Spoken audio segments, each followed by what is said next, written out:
Bellator Nation, follow us across a large array of digital platforms and stay up to date on everything you need to know. Like us on the Bellator Facebook page and see exclusive videos. Follow us and get instant updates on Twitter at Bellator MMA and get a chance to have your tweet live on the broadcast. See amazing pictures on Instagram at Bellator MMA. Join Bellator Nation today. Prepare for impact. Hard-hitting Czech Kongo is on the hunt for a title shot. There's the power! When he squares off against seismic striker Sergey Kharitonov. Oh, big shot! Who's got the goods in this quest for heavyweight supremacy? Brace for the impact. Bellator MMA live tonight on Showtime, where warriors rule.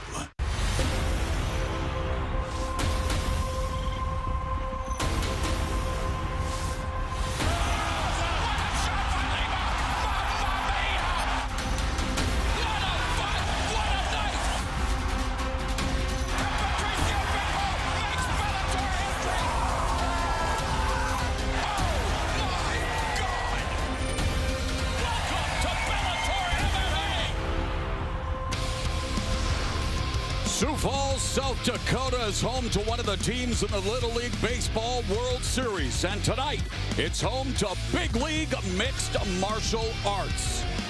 For the first time in 3 years, Bellator MMA is back at Sanford Pentagon for Bellator 265.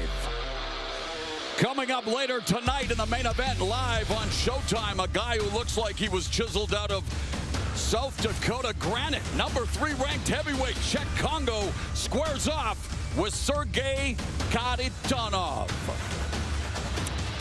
He is Big John McCarthy. I am Mauro Ranallo, and boy, we've got a plenty of experience coming your way in the Circle of Truth later tonight. Czech Kongo at 46, he still looks like he's in his 20s, but at 46, the oldest member of the Bellator MMA roster, holds the record for most fights and wins in Bellator heavyweight history. But he meets a guy in Sergey Kharitonov who is a proven finisher. 32 career wins, 30 of them have come inside the distance. Please set the table for our feature attraction. You have to be so impressed with Czech Kongo at 46 years of age. The guy that he really reminds me of is a guy that was Randy Couture. We're talking about a guy that is, like you said, chiseled out of granite, still in great shape. 30 career wins. Sergey Kharitonov is the guy that he's got hammers in his hand. If he touches your chin, you are going to sleep. He's got big knees, a huge uppercut, but Kongo has found ways to keep himself from being damaged in fights, getting the fight where he wants it to be comfortable, and with that, he wins fights all the time. Heavyweight careers tend to last a little longer, but heavyweight fights, they can end with one shot. And with more on tonight's main event, let's go to Gareth A. Davies. Czech Kongo and Sergey Kharitonov meet tonight in a clash of powerful European heavyweights, with the Frenchman Kongo looking to maintain his position high in those heavyweight rankings. The 46-year-old fighting legend may have lost in Paris last October, but previous to that, other than the no contest to Ryan Bader for the heavyweight title, he had won 8 successive fights since 2015. The towering Parisian says his ambition is still to claim the heavyweight crown. Yes, his desire is undinted. Once known for his fearsome kicking game, Kongo has morphed into a different kind of fighter, a smarter fighter, we might say. And those cage smarts will be tested to the full tonight. The Russian has put one blemish on his record record since 2016, and he returns to Bellator on the back of 2 straight victories in other fight leagues. But as we know in heavyweight MMA, one strike with those 4-ounce gloves can change the pattern of a fight. And tonight, it will be about momentum or just a simple mistake from either of the big men when that first bell tolls. The poet laureate of combat sports pros, Gareth A. Davies, also tonight live on Showtime. A homecoming for South Dakota's Logan Storm Storley as he welcomes Dante Skiro to the Bellator MMA cage and welterweight action in more heavyweight competition. A battle of Bellator MMA newcomers. Marcelo Gol meets Billy Swanson, and undefeated Jornel Lugo will collide with Keith Killa Lee at a contract weight of 140 pounds. That's Bellator 265 live on Showtime at 9 Eastern, 6 Pacific. And we kick off the prelims with, well, we're closing the show with heavyweights. We're beginning the show with heavyweights. Bailey Schoenfelder and Corey Moegenburg meet in Bellator MMA, their first fights under the Bellator MMA banner. And now, we welcome our first fighter for the prelims, Corey, the Monster Moegenburg.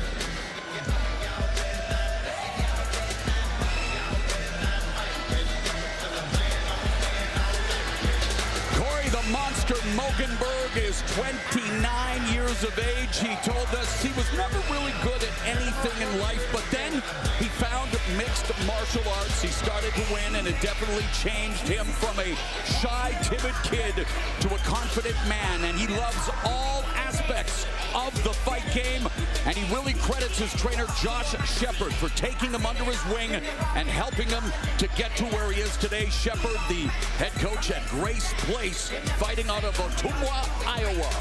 Can you say that again, Ottumwa, Iowa? Look at Corey's got a lot of power in his hands. Purple belt in BJJ. He feels comfortable anywhere in the cage. We'll see how he does tonight. Ottumwa, Iowa. You ask, you shall receive. And now we shall receive the dulcet tones.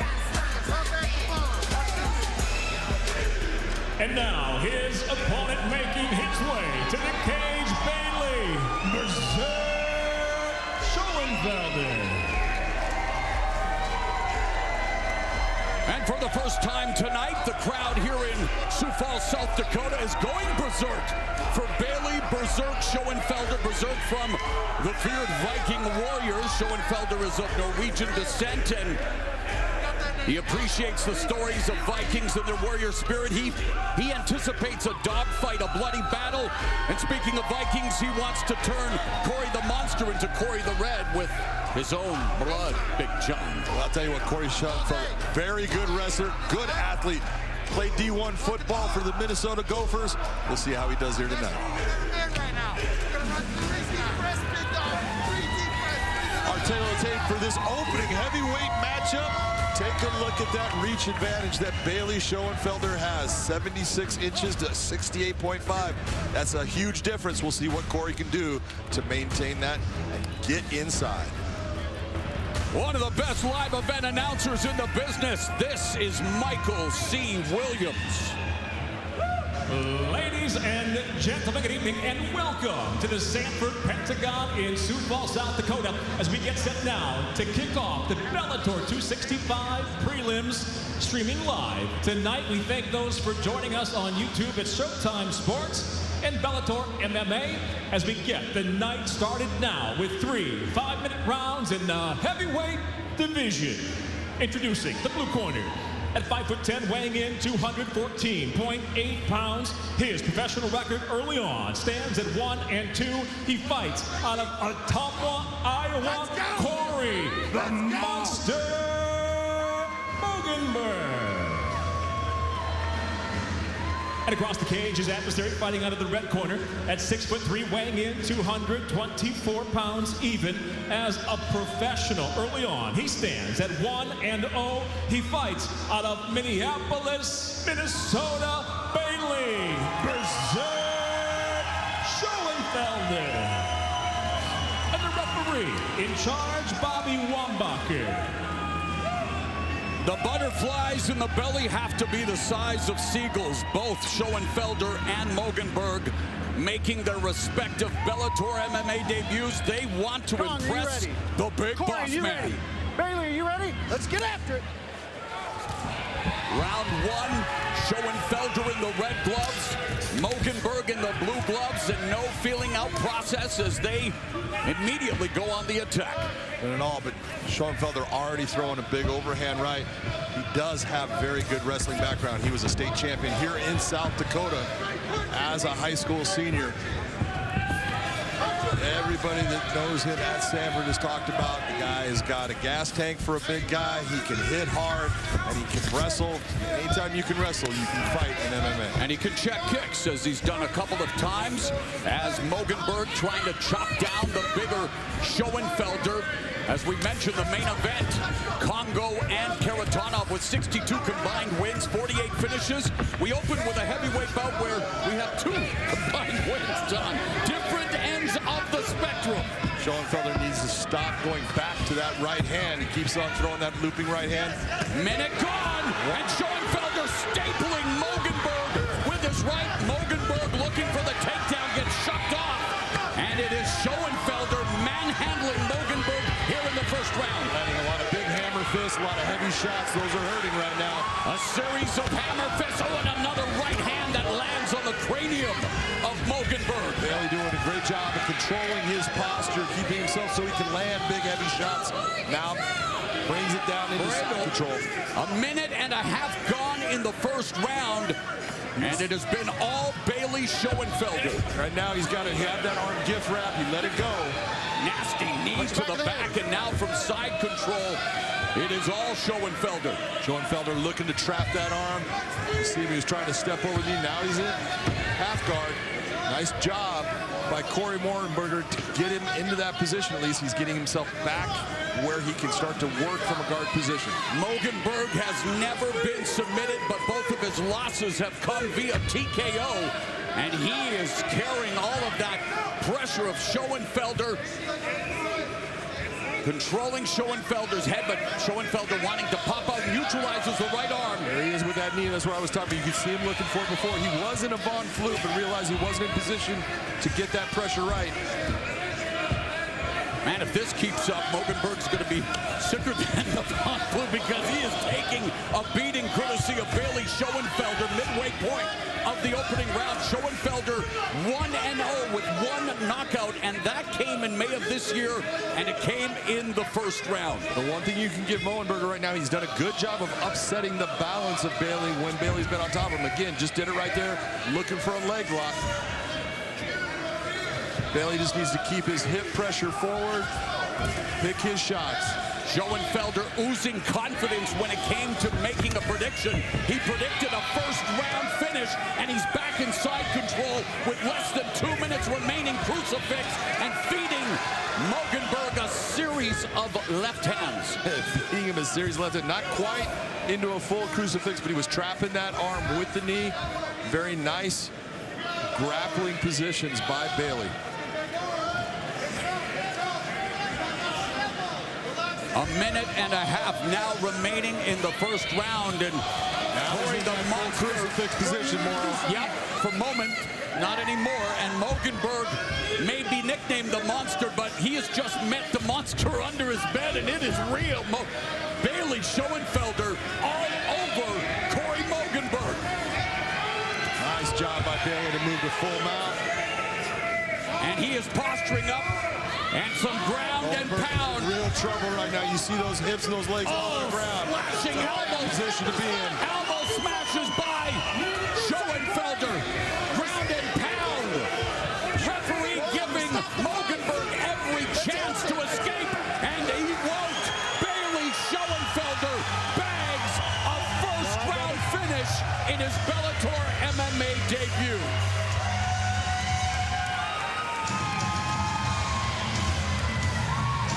From a gridiron gladiator to a cage gladiator with Bellator MMA, it was all one-way traffic, John, but what did you like most about Schoenfelder's performance? What I really liked out of Bailey Schoenfelder was when he finally got the fight to the ground position, He was moving himself into different positions on top, taking his time, landing big shots. And when he got to that, look at it, here's this started off. Big right hand. He landed that right hand multiple times. When he got to the back here, and you see him get to full mount, started to go a little bit wild, slowed himself down, and then started landing big elbows. And elbows are something that are going to cause damage, and the referee is going to look at that much more closely than he does just the punch from the mount position. Those elbows are huge. You see the feet up in the air. That's a horrible position for Moegenburg to be in.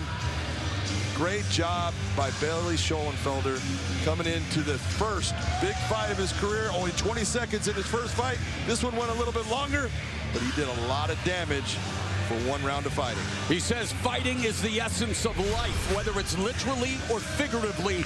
Everyone has a fight or a struggle, and it's what makes you feel alive. And this crowd here at Sanford Pentagon is alive, and they are in full throat support of Bailey Schoenfelder from Huron, South Dakota. And Sioux Falls will have even more reason to celebrate.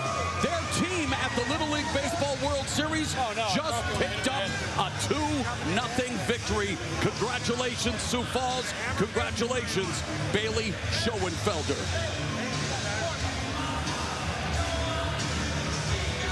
Let's make it official with Michael C. Williams. Ladies and gentlemen, with just 49 seconds remaining in round number 1, it comes to a halt due to unanswered strikes. The winner by TKO and still undefeated Bailey Schoenfelder.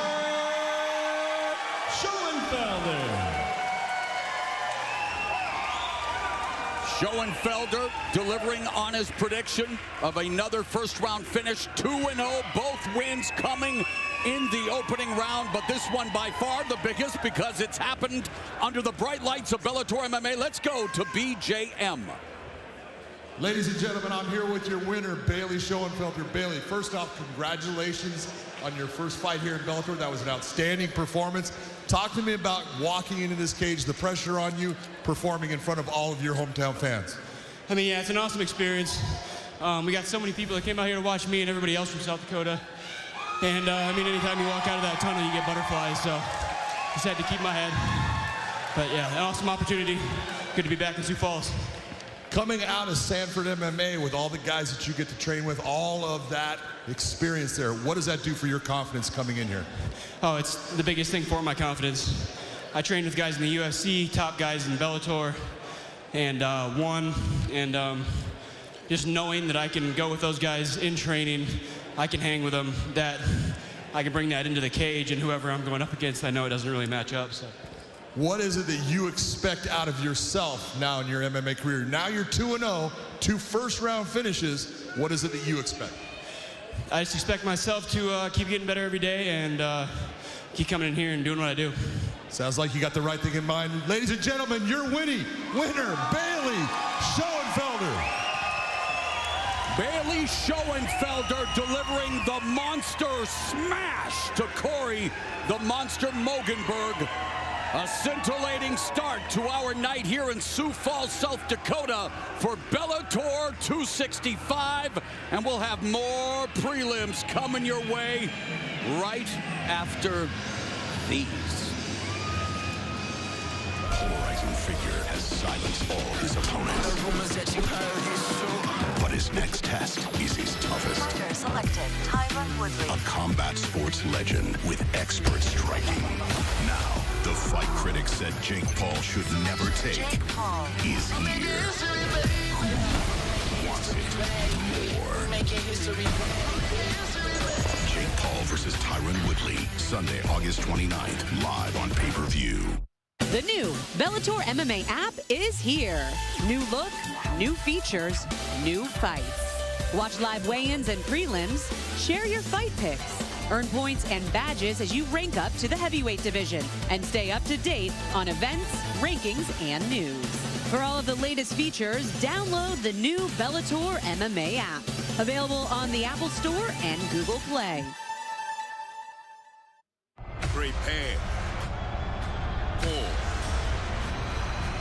impact. Kongo KO. Hard-hitting Czech Kongo is on the hunt for a title shot. There's the power. When he squares off against seismic striker Sergey Kharitonov. Oh, big shot. Who's got the goods in this quest for heavyweight supremacy? Brace for the impact. Bellator MMA live tonight on Showtime, where warriors rule. Coming up live on Showtime, 9 Eastern, 6 Pacific, Bellator 265. The headliner, heavyweights, Czech Kongo against Sergey Kharitonov. But the fans here in Sioux Falls, South Dakota, coming out in full force for one of their own, Logan Storm Storley, who welcomes Dante Skiro to the Bellator MMA cage. With more on Storm Storley, let's go to Josh Thompson. Thanks, Morrow. Logan Storley's making his return to his home state of South Dakota, where he was a 6-time state champ and a 4-time All-American at the University of Minnesota.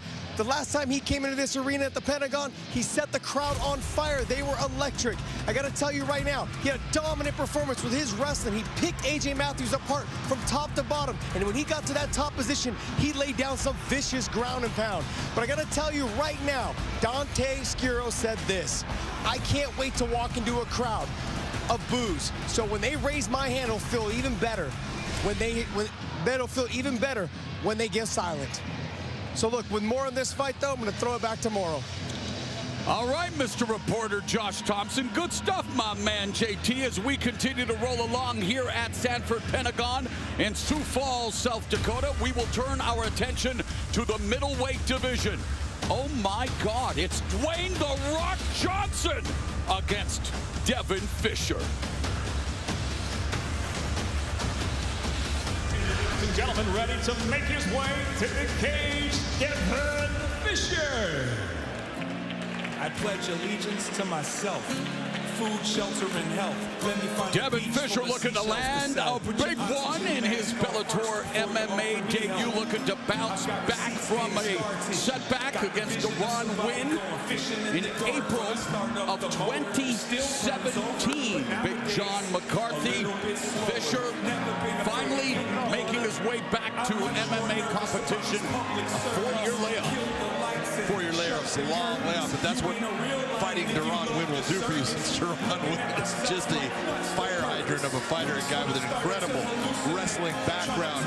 You take a look, and I always say, if you're not all in, don't do this sport. This is 100% in or 100% out. You cannot do it halfway. Devin Fisher said he went back to the drawing board, went back to learning what he needed to do to be a better fighter, and he says that's what's going to walk in the cage today. Well, when it comes to 100% all in, all of his wins have come inside the distance. All of his losses have come inside the distance. This is true. Devin Fisher with an opportunity to change his life.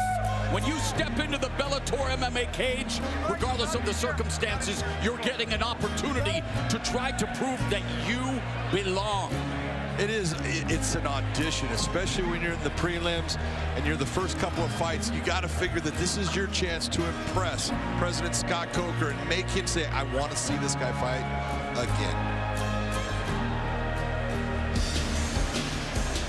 And now, set to make his way, Dwayne Johnson. Let's go! So obviously, he's not that Dwayne "The Rock" Johnson, although he has challenged the most electrifying man in entertainment to a fight, saying, hey, there can only be one Dwayne "The Rock" Johnson. But all kidding aside, Johnson 5-2 with 3 knockouts, also making his Bellator MMA debut, and well, he would love to rock. It's a rolling like Dwayne Johnson has rocked the world of entertainment. What can you tell us about this good-looking physical specimen in Mr. Johnson? Look at what Dwayne Johnson has been in this sport. He is a guy that is training with some of the very best that's ever been. He's been out of Black House MMA for a while. Now he's with Sanford. But you're talking about training with guys like Leota Machida, Anthony Smith, Jake Ellenberger, all of these killers out there that he has been in the training room with, and he has brought all of that experience into what he's doing now in the cage. His only 2 losses, a decision, split decision loss, unanimous decision loss. He finishes fights. He's the real thing, and if he did fight The Rock would be in trouble. Uh-oh. He's predicted a knockout, or get this, a flying armbar, which of course reminds reminds us of Shooto legend Rumina Moonwolf Sato, who recorded one of the fastest submission wins in history with a flying armbar in January of 1999, 6 seconds against Charles Diaz. And here's another factoid for you. Rumina Sato, in his professional MMA debut, he defeated Michael McCullough with a calf slicer, the first time the move had been used in mixed martial arts. Look at you. I'm sitting next to Big John McCarthy. I better know something. The tail of tape for this middleweight matchup. Take a look at the ages of 33 and 31. It's very close as far as experience across the board here. But Dwayne Johnson is the guy who says, I have been with the more experienced people, and that makes me better. We'll see if that's true. What makes everything better is a little more Michael C. Williams. To those joining us tonight from the UK on BBC iPlayer, we welcome you to the heartland here in the States as we continue now with the Bellator 265 prelims with 3 5-minute rounds in the middleweight division. Introducing the blue corner first at 5'11", weighing in 184.4 pounds with 4 professional victories to his credit. He fights out of Rapid City, South Dakota, Devin Fisher. And across the cage, his adversary out of the red corner at 6 foot, weighing in 185.6 pounds as a professional. 5 wins, 2 losses, fighting out of Omaha, Nebraska, presenting Dwayne Johnson. In charge of the action, your referee, Jason Herzog. Time to see if we can smell what this Dwayne "The Rock" Johnson is cooking as he and Devin Fisher get ready to get it on. You only have one chance to make a first impression in the Bellator MMA cage. The bell and round 1, the southpaw, Johnson in the red gloves, Devin Fisher in the blue gloves, and immediately Johnson using his kicks. You see just through those kicks, look at where he's already pushed Devin to. He's in a position now to have his back up against the cage, which means he can't move any farther back. That's going to help your range if you're Dwayne Johnson. And Fisher comes back with a heavy kick and another body kick right under the armpit. There's a push kick by Johnson that pushes Fisher back to the fence. Devin Fisher needs to start circling instead of going straight backwards. Fisher with a knee to the midsection on the break. And Fisher told us that he felt his biggest advantage would be speed, changes levels, but gets his neck snatched by Johnson. Nice switch over. Take a look at where he's going to. All the way in there. That's deep on that Darce.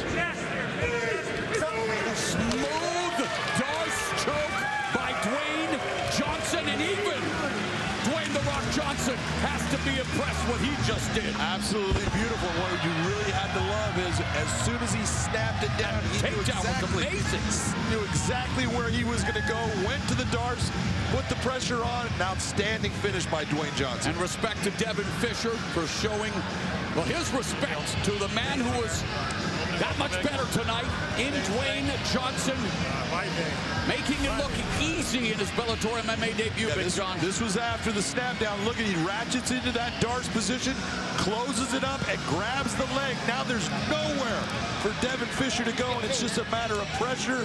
He can't take that. He's going to go out. Nice job by Dwayne Johnson. Look at this. Takes. Nice snap down, pulls him down, and immediately decides where he's going to go with it. Switches into that ratchet position of the Darce, grabs on. Beautiful positioning, nice. Unbelievable transition from one element to the next, and then he gives the back flip. Johnson fighting out of Omaha, Nebraska, the Oracle of Omaha, Warren Buffett. He might want to invest in some Dwayne Johnson stock as he looked outstanding in his Bellator MMA debut. Thanks, guys, for having me. Thank God, thanks all my sponsors. Well, it wasn't a flying armbar, but it was a dynamic Darce choke, and that was Dwayne Johnson's first submission win. He improves to 6-2 with 3 knockouts, and now the Darce choke victory. Let's make it official with Michael C. Williams. Ladies and gentlemen, inside the Bellator cage, it comes to an end. 1 minute, 4 seconds into round number 1. The tap by way of the Darce choke for the winner by submission, Dwayne Johnson. And I know BJM is about to realize one of his fantasies. He gets to stand next to Dwayne "The Rock" Johnson. Ladies and gentlemen, I'm here with your winner, Dwayne Johnson. I always wanted to stand next to Dwayne Johnson, so this is an honor for me. I want you to know that. He's the baddest Dwayne Johnson in the world right here. That's what I want to hear. That was an outstanding performance, especially when you decided to get that snap down. You knew immediately. You went to the ratchet on that Darce, set it up, locked it in, grabbed the leg. Talk to me about that victory. Man, I've been doing this for over 15 years, you know, and I know I can compete with all the, you know, the top 10 in the world. And it's time, you know, everybody starts learning who Dwayne Johnson is. It's my time. Thank God. Thank all my sponsors. Thank the fans. Thank you guys for coming out, all my family. You know, without you guys, I couldn't do this. You know, it's time to start climbing the ladder. Let's talk about the years that you put in this and all the guys that you've trained with that have helped you get to this point where you can flow and transition so effortlessly inside this cage. What is working out with some of the top guys like Lyoto Machida do for your confidence stepping in here? I mean, I train with a lot of good guys in this sport. You know, I have 20 amateur MMA fights, 15 amateur Muay Thai fights, 33 boxing fights. I was the top 10 in the nation as an amateur. You know, and man, I've been doing this a long time, and you know, I stayed amateur for too long, but you know, now I'm here as a pro, and it's time to start. You know, let's get it. Sounds good to me. I want to congratulate you on a beautiful win. Ladies and gentlemen, give it up for Dwayne Johnson. Dwayne Johnson sticks the landing, sticks the victory in his Bellator MMA debut, and picks up his first career submission win, a first-round Darce choke.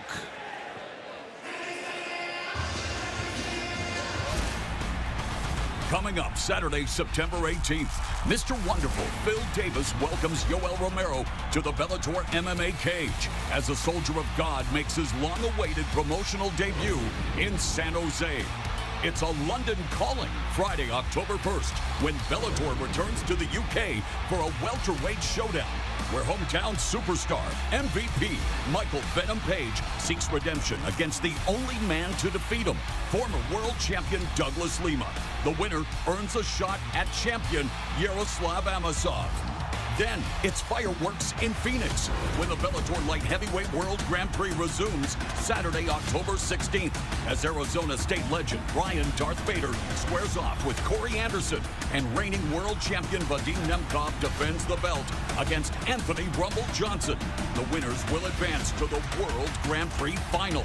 Finally, Bellator comes from Russia with glove, with a Moscow mega fight, when the GOAT Fedor Emelianenko welcomes Tim Johnson to his homeland for a heavyweight headliner. Saturday, October 23rd on Showtime. And coming up later tonight, live on Showtime, Bellator 265. It will culminate with a heavyweight showdown between the number 3 ranked Czech Kongo and Sergey Kharitonov, always a dangerous opponent. And with more on our main event, let's go back to Josh Thompson. So we have Sergey Kharitonov versus Czech Kongo. The two of them are virtually identical, if I was to say. Both of them have great striking. Both of them have knockout power. Both of them have wrestling. Kharitonov's is a sambo style of wrestling, and Kongo's is more of an American style of wrestling. So what you're going to see tonight is you're going to see Czech Kongo try to stay on the outside, stick and move. And when Kharitonov steps into that small space there, he's going to either try to get the takedown and drive him to the fence and get to that top position, because he loves to do some dirty work when he gets on top. Big ground and pound and fish his elbows. If he can do that, I think Kongo will have success tonight. Kharitonov's got to make sure he crushes that space, fights him inside a phone booth, uses his uppercut and his left hook that he's famous for, as well as his knees. If he can do that, he'll have a successful night. But hey, for more on the heavyweights though, let's throw it back to Big John and Mo. Thanks a lot, Josh. And John, obviously the fight will start on the feet. These two at this stage of the career, well versed in all facets of mixed martial arts. But you look at Sergey Kharitonov, a master of sport in boxing, has done professional boxing, really showcased what he was capable of as a boxer in the early days of his career with Pride Fighting Championships. With Czech Kongo, he's a Thai fighter, background in the Muay Thai style of fighting. Taking all of that into account, who do you expect to be the most dynamic striker in our main event tonight?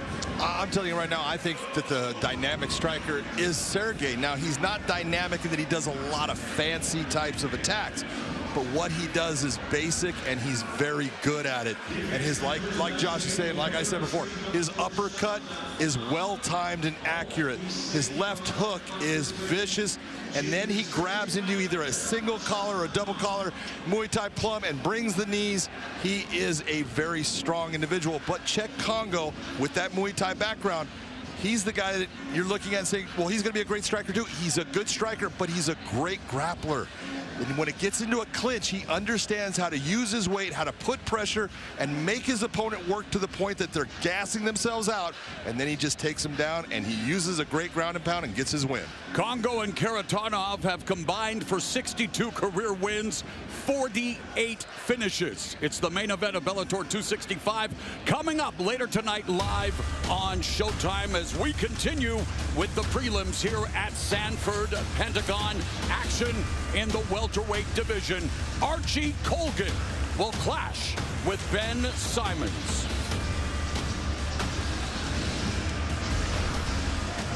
And now we welcome to the cage Ben Simons.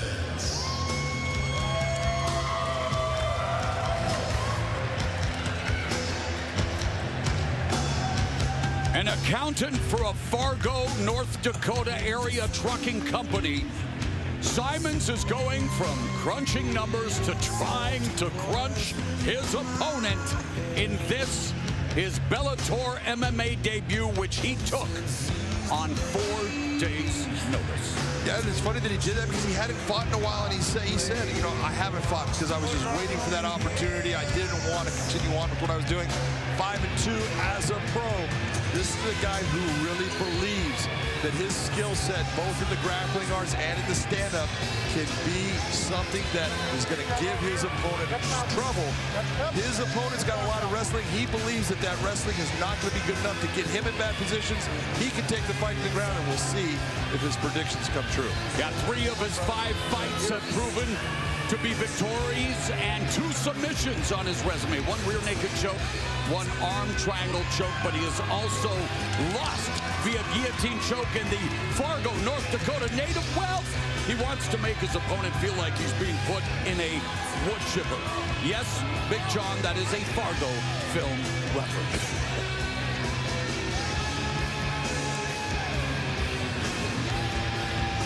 And now set to make his way, Archie Colgan.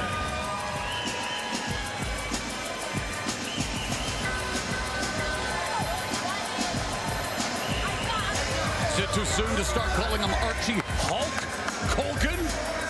He's 26, he's 2-0 with a knockout and an arm triangle, so he is definitely feeling it so far in his MMA career. Wrestled in college for the University of Wyoming, where he was a junior freestyle national champion, a Big 12 conference champ, a 2-time NCAA qualifier, and a 4-year starter with 114 career wins. Tell us a little more about Archie Colgan. Well, that's exactly what you're saying. Wrestle, wrestle, wrestle. That's what he does, but he also uses a very vicious ground and pound when he takes his opponent down to the ground. He is a guy that understands that, you know what, you've got to be dynamic. He's been working with Jake Ramos in his boxing area. Jake is a guy that is trainer to a lot of outstanding guys from the Genesis Training Center.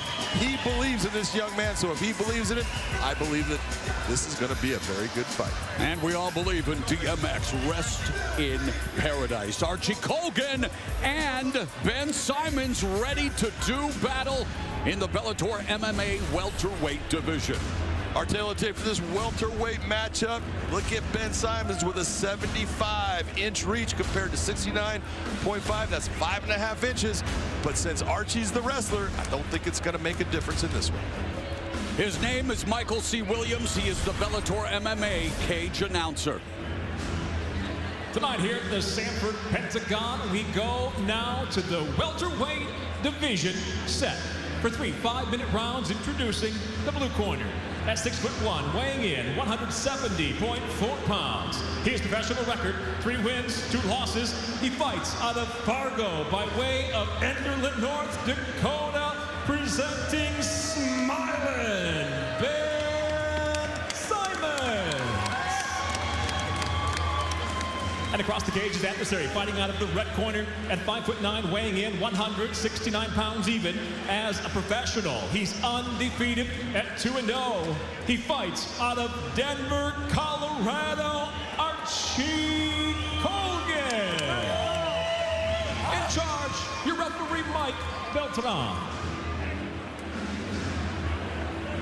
I wonder what Smiling Sam Alvey thinks about Smiling Ben Simons, as Simons hopes to be smiling at the end of his Bellator MMA debut. Archie Colgan will try to wipe the smile off his face.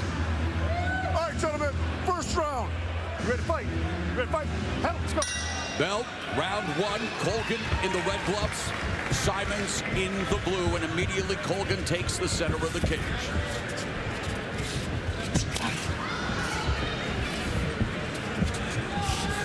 What are you looking for early in this contest, John? Well, I'm looking for Archie to take the smile off of Ben's face, but this is what I'm looking for from Archie. Is he just wants to push him to the point where Ben can't back up anymore, and then he's going to change levels eventually in here.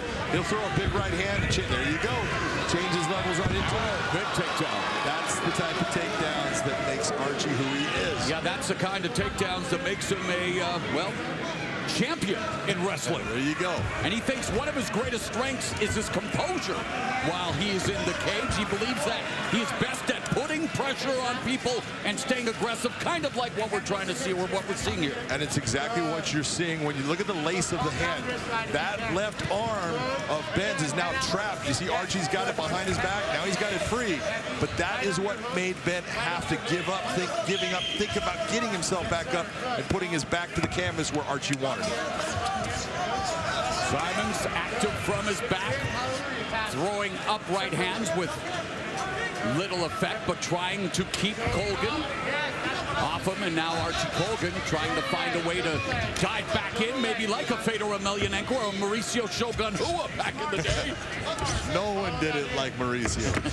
And there is the Colgan version as he manages to land 2 big right hands before going back into the half guard. And right there, you see that wrestling experience with his base and balance. Got a little bit high, sat himself back, brought his legs out to bring some hip pressure down. Right now, Archie Colgan is nice and composed.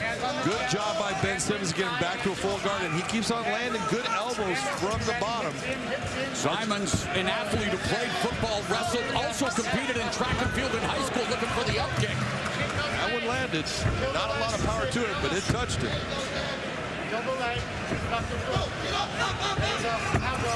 And again, Colgan on the attack.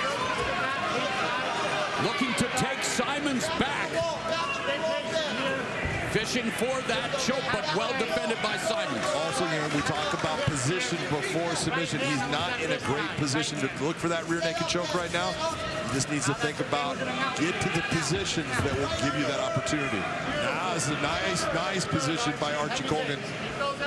Do a lot of damage right here. You see Ben trying to crush that posture of his by grabbing the head. Colgan is fighting like a guy who is expecting his first child, a baby boy, September 17th. Hyper-aggressive here in the opening round. Full mount now. And some nasty elbows from top position. Very nice elbows from the top position. Now just putting a little bit of pressure, a little shoulder pressure on him. And his lone submission has come via arm triangle choke. You figure with the guys that Archie has been training with, guys like Justin Gaethje, Kamaru Usman, Grant Neal, Brandon Gertz, he's got a lot of experience in these positions, and he's had guys talking about what works best. Absolutely. I mean, some high-level training. I think there was a right now, what Ben Simmons is looking for, he's looking for a buggy choke. This is a choke from Beautiful job. There was pressure on that choke. And now there's pressure on the face of Simons. Ground and pound. Colgan making Simons a bloody mess. Beautiful positioning right there. Simons is in real trouble here. Colgan crushes Ben Simons' dreams, and Simons' Bellator MMA debut. Take us back to the type of choke that Simons was going for and what cost him dearly. It did cost him, and that was a very smart maneuver by Archie Colgan, because what Ben Simons was looking for is what we call a buggy choke. It is a choke when someone gets into side control on you. It is not a common choke. Many people could not pull that off, but he was getting his leg in it, and the pressure was starting. Archie Colgan quickly stands up and brings a huge slam. And look, when we talk to people all the time about what makes MMA violent, this being picked up and dropped down, that was a huge slam. Look at how the legs come out, the arm lets go of it. He's in trouble right there. That hurt. And then huge elbows by Archie. This just was beautiful work by him. After that display, maybe it should be Hulk Colgan. This guy's a force.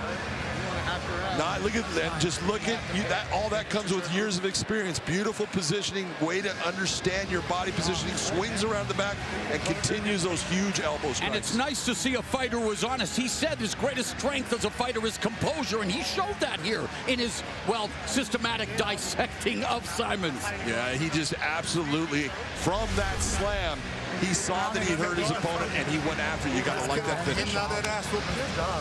There's a price to pay when you work some dumb shit like that. There is a price to pay, and Ben Simons paid it in full.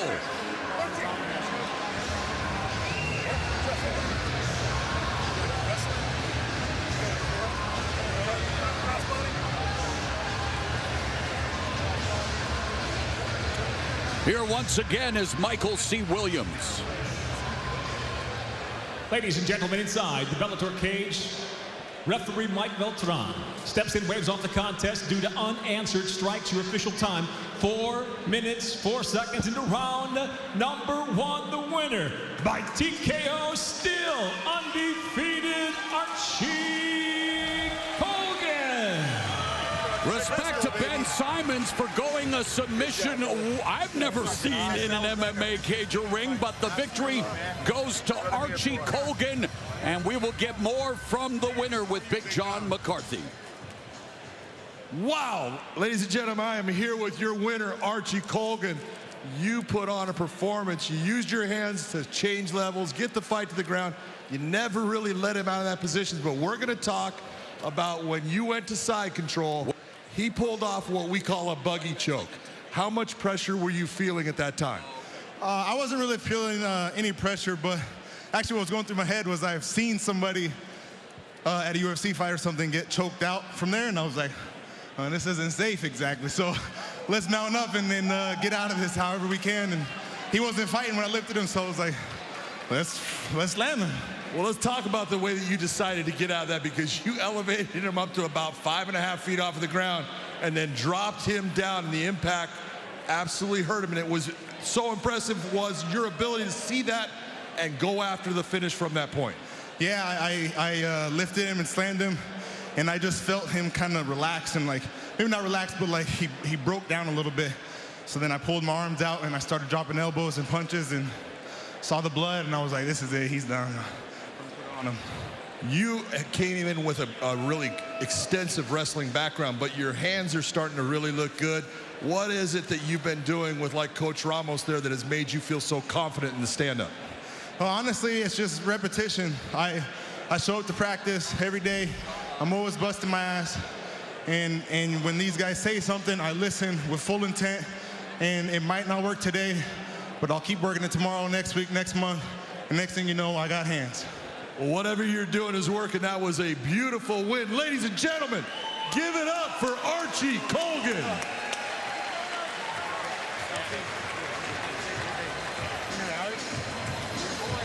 Archie Colgan improves to 3-0. An impressive victory in his Bellator MMA debut. More Bellator 265 prelim action is coming your way. Stick with us.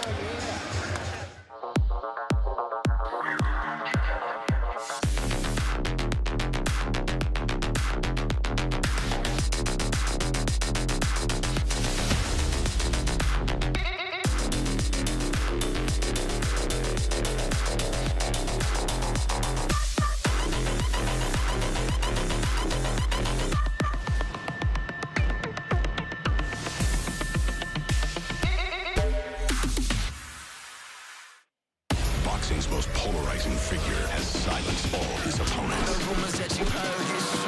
But his next test is his toughest. Fighter selected, Tyron Woodley. A combat sports legend with expert striking. Now, the fight critics said Jake Paul should never take Jake Paul is here. Who wants it more? Jake Paul versus Tyron Woodley, Sunday, August 29th, live on pay-per-view. The new Bellator MMA app is here. New look, new features, new fights. Watch live weigh-ins and prelims. Share your fight picks. Earn points and badges as you rank up to the heavyweight division. And stay up to date on events, rankings, and news. For all of the latest features, download the new Bellator MMA app. Available on the Apple Store and Google Play. Prepare for impact. Kongo K.O. Hard-hitting Czech Kongo is on the hunt for a title shot. There's the power! When he squares off against seismic striker Sergey Kharitonov. Oh, big shot! Who's got the goods in this quest for heavyweight supremacy? Brace for the impact. Bellator MMA live tonight on Showtime, where warriors rule. Hey, you can catch up on past fights 24/7 now on our Bellator Pluto TV channel. No passwords, no payments. Just drop in and enjoy the show. Available now on your favorite devices. Look for us in the sports category. And you are looking at us right here, right now. We're joined by Josh Thompson, Big John McCarthy, Mauro Ranallo, and we're going to kick off Bellator 265 coming up at 9 Eastern, 6 Pacific, live on Showtime with a contract weight 140-pound matchup between the undefeated Jornel Lugo and Killa Keith Lee. And John, I'll start with you. When you first heard about this matchup being put together, what were your first impressions? My first impression was, I love it. And I love it because I think Jornel Lugo is a fantastic young fighter. When I see a fighter like Jornel Lugo with such a high fight IQ, he understands all the elements that it takes to be a great fighter. But Keith Lee is an animal. He is athletic, he is strong, and he's a guy that's grown up with it based upon his brother. He's young too, 25 years of age, 24 years of age, and both of these guys are just dynamic in their actions. I think this is a phenomenal matchup. All right, Josh, what about Killa Keith Lee?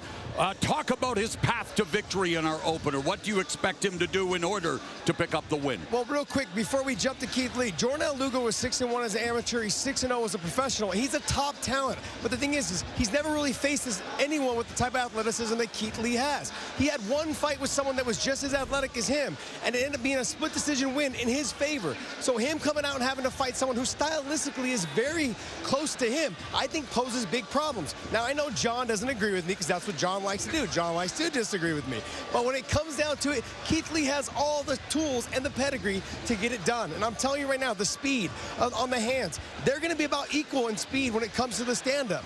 But I think Keith Lee is the better stand-up striker, okay? And also with the wrestling. Now, Keith Lee may not be a top-level wrestler, but his takedown defense is some of the top in the division. So can Jornel Lugo get him down and hold him down? Guys like Sean Butch, who were Olympic alternates, weren't able to do that. How is Jornel Lugo going to handle that when he can't get the fight to the ground? So there's a lot of questions to be answered. But I got to tell you right now, this is the one thing that really sticks with me. Both of them know there's been a lot of buzz about this Bantamweight World Grand Prix by Bellator, and they're both going to need to get a win. Only one of them can, to try to get into that tournament. And so there's a lot of pressure, I think, on both of them to see who can walk out with the W tonight. I feel like I'm a referee on the Weighing In podcast with Big John McCarthy and Josh Thompson. But, John, talk a little bit more, maybe not necessarily about the X's and O's. We'll have plenty of time for that. What about the intangibles? We always talk about the mental aspect of MMA. Keith Lee, Jornal Lugo. I'm going to tell you right now, the one thing, if you talk about the mental aspect that you can look at from his last fight, is Keith Lee fought Rafion Stotts. And in that fight, I look and I always say, how mentally tough is an individual? And he showed in that fight because he did everything that he could possibly do in that fight, and it didn't go his way. He gave it all, and that's what you're looking for. So you know the heart there, you know there's skill there. The big difference for me is Jornal Lugo has got the ability to change the fight in the middle of the fight. He understands when things aren't working for him, and he knows how to change that. That makes him dangerous too. Just like Josh is saying, both of these guys are exceptional young fighters. Both want that spot in that bantamweight Grand Prix, and both of them deserve this fight here tonight. Speaking of exceptional young fighters, Rafion Stotts, his win over Magomed Magomedov, one of the most impressive victories of the year here in Bellator MMA. And Josh, as we look at our opening contest, but you look at Rafion Stotts and what he was able to do against Magomed Magomedov, what are some of the aspects of the intangibles that we talk about? You've been in the cage. Talk about mental preparation, especially when you open up the show. Yeah, but look, with Rafion Stotts, there's no exception. He's a phenomenal fighter. He's well-rounded. He was able to do what he needed to do against Magomed Magomedov. But Keith Lee's been in the cage with him. He's been able to touch him. He's been able to push him. He realized a lot about himself, that he could hang with some of the top guys. Look, it really just comes down to Jornal Lugo has not faced the level of competition that Keith Lee has. And Keith Lee's going to have to be able to push the pace on Jornal Lugo and make sure that he start making him make mistakes. If he can do that, I think Keith Lee will have a successful night. But I'm not sleeping on Jornal Lugo either. He's got a lot of talent. There's a lot of hype around him. He's ranked number 8 now in the new ranking systems from this week. So there's a lot of pressure on him as well, because he knows he's got to get the win to get in that. If the bantamweight tournament does come about, he's got to get this win to get into that tournament. And Jornal Lugo has yet to taste defeat.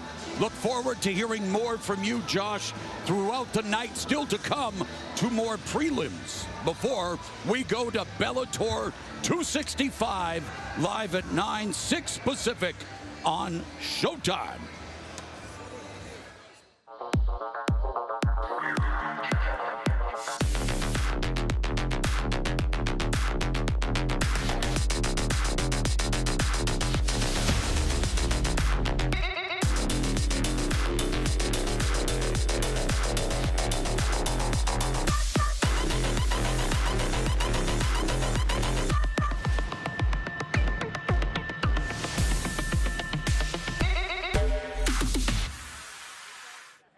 Bellator Nation, follow us across a large array of digital platforms and stay up to date on everything you need to know.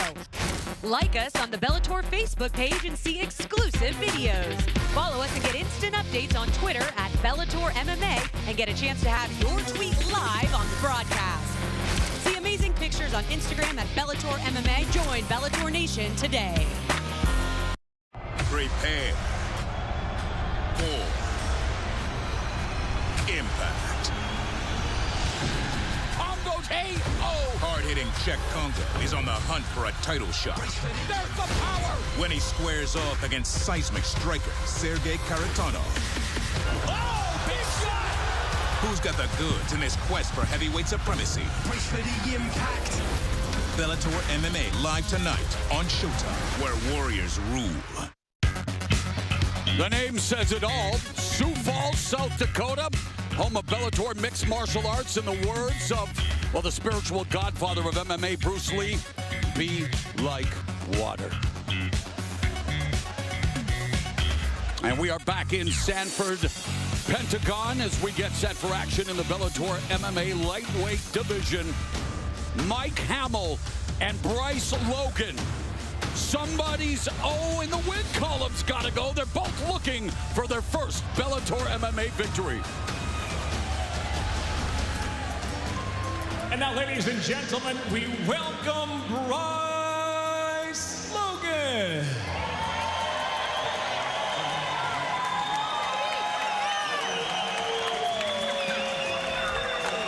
Logan fighting out of Phoenix, Arizona by way of Dolan, South Dakota. Hey, it's my first time here. My apologies. He's won 3 of his last 4 fights, played college football at Dakota State University, and, well, still looking for his first Bellator MMA win. Lost a split decision to Georgi Karahanyan in Bellator 255 last November. Johnny said he was able to get his striking going, but he was too accepting of positions and takedowns against the cage in that fight. I think he's absolutely right, and what he needs to do is understand when those things occur, he cannot wait, and that wait can end up costing you the fight, and that's what it did. But one judge actually had him winning it. But one thing I will tell you, look, he's strong, agile, a very good athlete. And if he gets in the top position, Mauro, he is very dangerous from the top.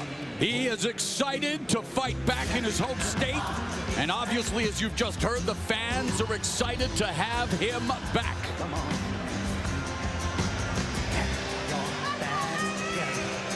And now making his way to the cage, Magic Mike Hamill.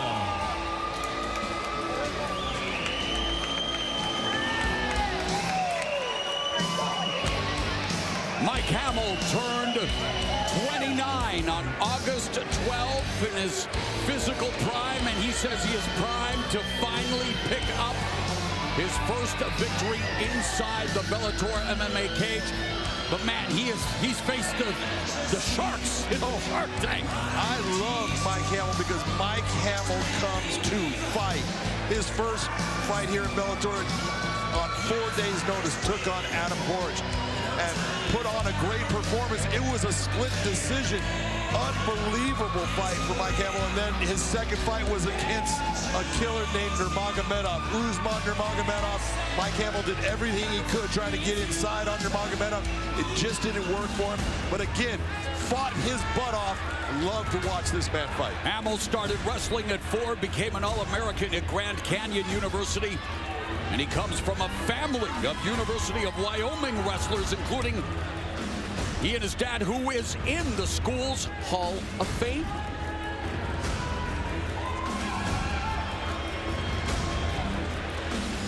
Our tail of the tape for this lightweight matchup, 5'9" to 5'9". Just look, you take a look at everything. It's all so close. Both of these guys are fun to watch. This should be something special. Well, man, is always fun to listen to is Michael C. Williams. For those still with us tonight in the UK, late night on BBC iPlayer, we thank you once again for joining us here at the Bellator 265 prelims as we go now to 3 5-minute rounds in the lightweight division. Introducing the blue corner at 5'9", weighing in 155.8 pounds. His professional record, 12 wins, 5 losses. He fights out of Scottsdale, Arizona, by way of Dolan, South Dakota. Introducing Logan.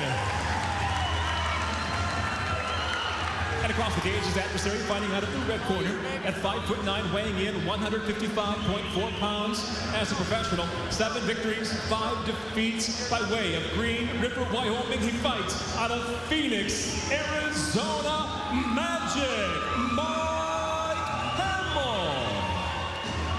In charge, your referee, Bobby Wambacher. You want to know who Mike Hamill is? He says he's just a blue-collar guy with a smoking hot wife and 2 cute pups. That is a quote. Meanwhile, Logan wants to show that he belongs at the top of Bellator's lightweight division with an exciting fight and finish. And the fight begins. Logan, the southpaw, in the red gloves. Mike Hamill, or excuse me, yes. It's Bryce Logan in the blue gloves, Mike Hamill in the red. Bryce Logan wants an exciting fight. He's got the guy that will help him bring that, because Mike Hamill is non-stop, as you can see right now, already going for the back. Take your time. Bryce Logan just needs to relax, take his time as far as working his way through the position, use that cage as a balance point that'll help him from ending up in a position where he's on the mat. Hamill says that this is the start of a mean streak in the lightweight division, as Logan able to escape, resets. The Southpaw Hamill bouncing up and down, eats the jab from the orthodox Logan. Flying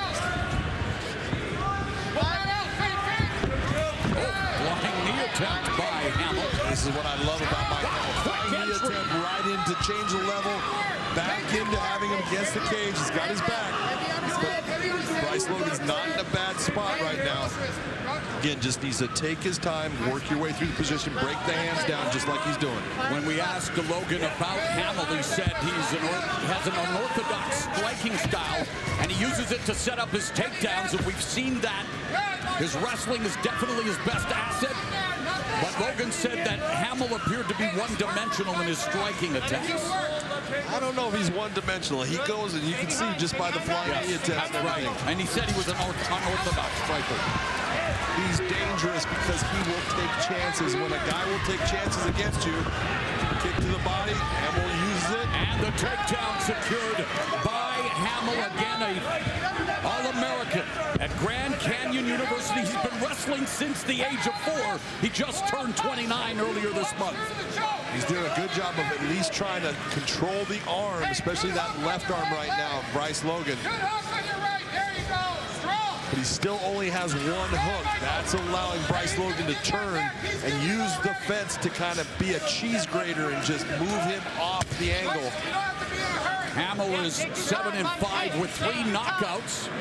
Has never submitted an opponent. Right now you see Hamill is controlling the right arm of Bryce Logan with his left arm. Sometimes that's a very frustrating thing when you're Bryce Logan because that glove acts like a stopper and it's very difficult to get your opponent's hand off of it. Nice knee inside by Mike Hamill. Hamill creates distance, trying to telegraph the knee and then got countered upstairs by Logan.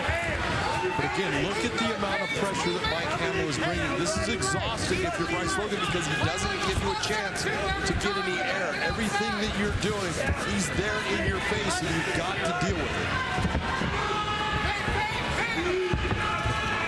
And again, level change by Hamill, looking for the takedown, gets it again. Logan put a good job of Logan to let go of the head. He's getting himself where he's going to be put into a von flu. Decided I can't leave my arm there, got rid of it. Minute and a half left in the first round. Hamill 4 for 4 in takedowns. Take a few seconds and then strike.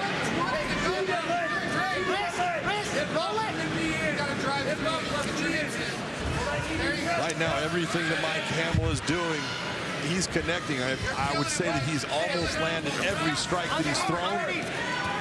All the takedowns, everyone he's attempted have worked.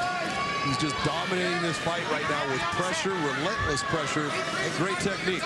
Hamill said that his pace and forward movement would be tough for Logan to deal with, and we are witnessing that firsthand here in the first round. 45 seconds left. And you just look at what you saw out of Mike Hamill right there. He tried to time that get up by Bryce Logan so he could time the knee. He's thinking the entire time. Very smart fighting. Big advantage for Hamill in terms of total strikes landed in this first round, 14-3. Really what you're looking at is not only look at that, look at the percentages. He's way over 50%. He was at almost 64% of everything he's thrown. Head kick lands by Hamill, and if you're at 50% or more connecting, you're having a good night of the office. Yes, you are. So a terrific start from Mike Hamill, looking to snap a 2-fight losing streak.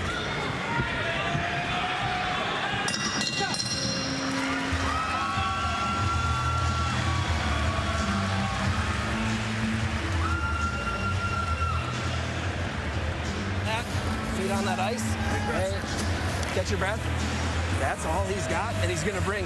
All right, we knew that. He's just gonna wrestle there. He's scoring no points though. All right, he's just getting those takedowns. Hey, look at me. We're loading up the right hand. Yep. Just be fast. We're shooting at it. It's gotta be that uppercut. Got it. Okay. Hey, work hard here, moving your feet. 5 minutes of your feet moving, and then we're gonna keep scoring. Okay. Take a lift. Yep. Keep mixing our feints in there, and just be fast for combinations. Okay. I'll work. Some of the action from the first round, Mike Hamill coming in, Logan lands a little bit with the forearm on that. That was one of the better shots that he actually landed in that round. Here comes the level change, takedown by Mike Hamill, and then bringing nice kick up towards the head. You see, it touches. Everything that Mike Hamill was doing was working for him in that first round. Over here for me, Mike. The bait and switch by Hamill, leaving that right hand up and boom, going for the level change and the takedown to full effect in the bell in round 2, and immediately the pressure's on again. And in Bryce Logan's corner, you heard from Bellator MMA vet Dan Moret as Hamill again looks for the takedown. Logan doing his best to defend. Yeah, Dan Moret, who had a fantastic Bellator debut against Koichi Yamauchi, put on a beautiful performance. Double jab, working outside.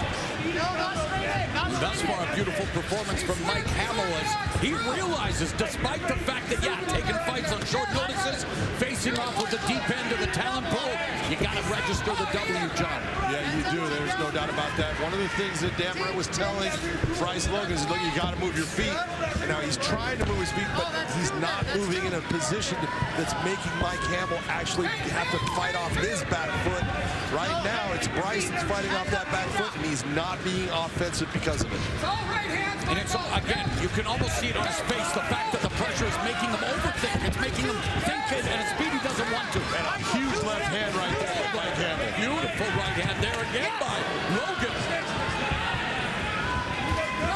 And that's what it is, right? You have to learn to become comfortable with being uncomfortable. It is, and sometimes you just got to work through these problems. It's a chess match, and all of a sudden, you figure out what your opponent's doing, how you're going to stop it, and you just have to start implementing that plan. Right now, Mike Hamill's the guy. He is the lead. He's the guy leading this dance. He's the one dictating what's going to happen.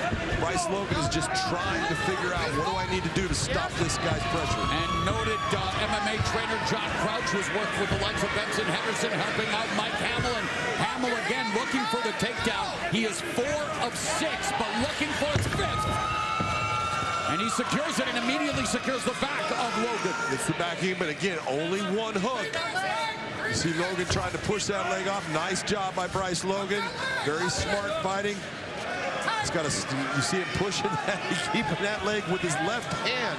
He's keeping that leg from getting that hook position. Nice job by Bryce.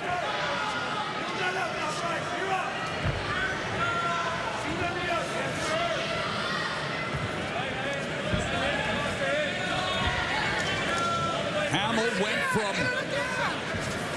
attempting to get his degree to become an elementary school teacher to, well, dishing out lessons in pain, especially tonight on Bryce Logan. He's giving lessons on how to land knees because he's bringing those knees into the legs and then up to the head at times.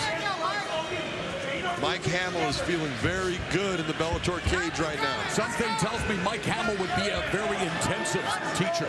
Very intense. Might push the pace on him. Well, he's doing it here tonight against Bryce Logan. 2 minutes left in the second round.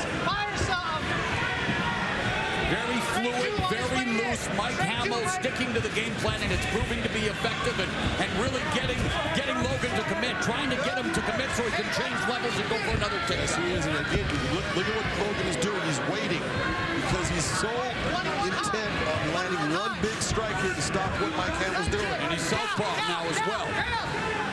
Back to orthodox. A minute and a half left in the second. The pressure continues from Hamill. Logan trying to find a way to get on track, trying to find a way to slow down, to evade the pressure.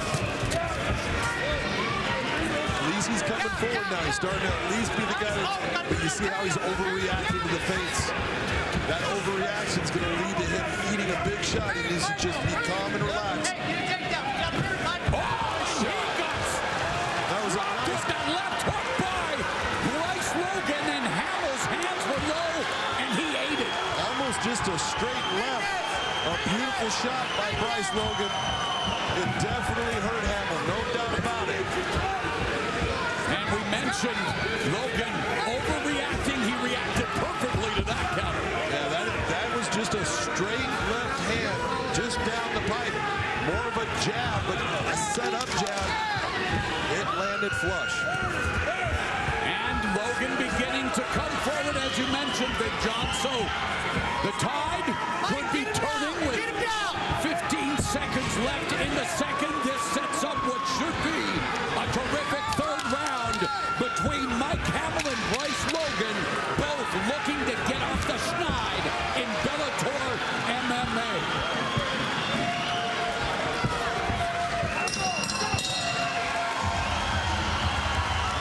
Definite changing of the pace and structure of the fight. Let's take a look at some of the action that occurred in that round. This was Hamill with that big left hand I talked about. That was a nice shot. Pushing Bryce Logan back, but here's that left, straight bip, right on the cheek area. Off balance a little bit, but that definitely stung, and it had an effect on Mike Hamill, because from that point, he was not coming forward with the same intensity. That hurt him, you could see it. And Logan picked up the intensity. No doubt about it. Fucking hard, okay? Hey, he's tired as you are, Michael. You need to How do you have it heading into the third and final round? I'm telling you right now, Mike Hamill was the one winning that. I had the first round for Mike Hamill, no doubt. I had Mike Hamill winning that, but when Bryce Logan landed that left hand, everything changed. And that was the most impactful shot or strike of the round. I'm going to say that Bryce Logan stole that round with that little bit at the end. I think we might be even. Come on, are you ready? Bryce, are you ready? Mike, are you ready? Let's get after it. 5 minutes or less left in this prelim matchup in the Bellator MMA lightweight division. Mike Hamill in the red gloves out of the southpaw stance. Bryce Logan in the blue gloves. Hamill searching for a takedown, changing levels, but Logan is on top of it. Well, he's also a little bit more slippery now. That sweat is set in. It's not as easy to get your hands to stick. Take a look at those. This is from round 2, 16 to 39, 11 to 27. Very close to the percentage, a little bit more output, but the biggest strike was Logan. And Logan just landed another one of those lightning quick left hands on the retreat that snapped Hamill's face. And we talk about the pace that Hamill set. A lot of energy being expended. Still trying to maintain that pace, still trying to come forward, but Logan now picking him off. That was a beautiful right hand off the counter right there by Bryce Logan. Bryce keeps on feigning that uppercut. He's trying to make Mike Hamill think about taking that shot, because when the shot comes, he's saying, I'm going to hit you with an uppercut. That's why Mike Hamill's being a little bit more respectful on taking those wrestling takedowns and shooting in.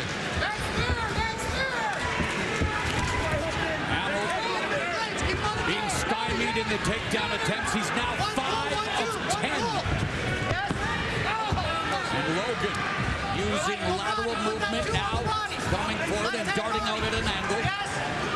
Very good. We talked, Dan Brent was talking, you got to move your feet. Well, that's what Bryce Logan is doing right now. And Logan continues, well, stuffing the takedown, but Hamill, tenacious, didn't stuff that one. But what is he going to do with it? That's it. We'll see what he does. Right now, he's trying to lace those legs, trying to figure forward. Logan moves. That was a nice move by Logan. He's giving it back, but he was going to have his legs in a bad position. He just needs to start working himself back to his feet. Position, keep on his head. Nice defense, nice smart fighting, and nice use of the cage by Bryce Logan.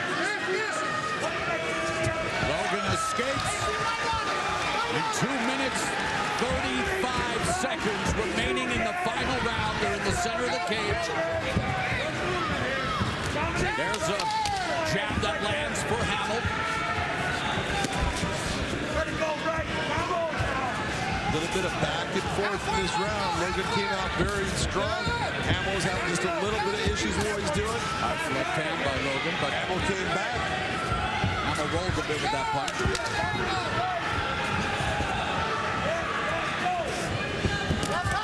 There's a counter. Right hook by the southpaw, and again the right hand right down the middle by Logan.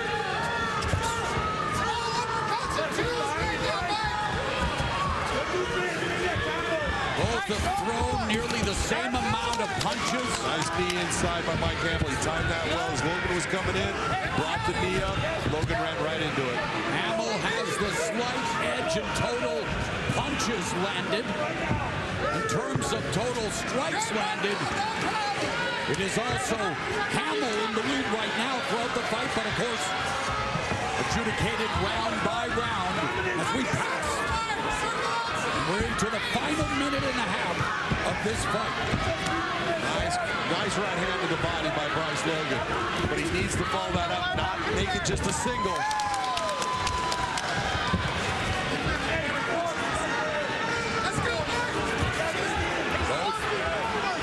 Fighting on a southpaw momentarily. Logan switching stances throughout the fight. Minute left in this lightweight encounter. Right now, it's coming down to a matter of heart. Both guys are tired. Both of them have heavy arms, but both of them need to just go for it. Let it go. Nice kick to the body. By Logan as both looking to end their two-fight losing streaks here in Bellator MMA. Fighting like two guys desperate to get their first victory. Mike Hamill has found a home for that right hand. Keeps on bringing the right hook over the top and keeps landing. Hamill 7-5 overall. Logan 12-5, and with 20 seconds left, both of them are looking to land that money shot. Nice right hand right there.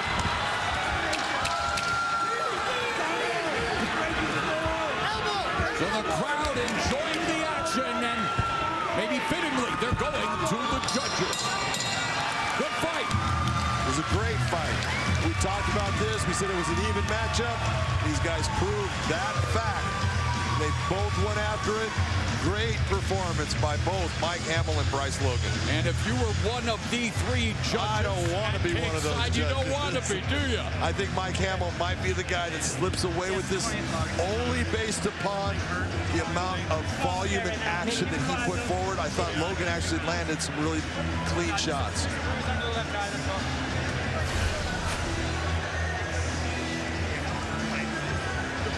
Right there on the chin by Bryce Logan, but also on the side of the jaw by Mike Hamill. Both of them trying to counter and time their opponent. Beautiful straight right hand right there. That's what Bryce Logan started doing in the second round. You see that he comes with the body kick after. Just a little bit cleaner. Neither one was really successful with landing a clean shot on that one, but both guys just put on one heck of a performance. Logan 3-1 in his last 4 fights, while Hamill again coming off back-to-back defeats, one via split decision to Adam Boric, his last fight a unanimous decision to Usman Nurmagomedov, but he fought tonight like a guy who, well, picked up an education in that Bellator MMA cage. I'll tell you what, right now, these guys are sitting there going, oh my God, I hope I won, because this is going to be a rough one. The reaction of the crowd just depends on how good the judges are. We hit him harder. As soon as I felt it, I was fucking fine. That first round fucking was close. He hit us a couple of times.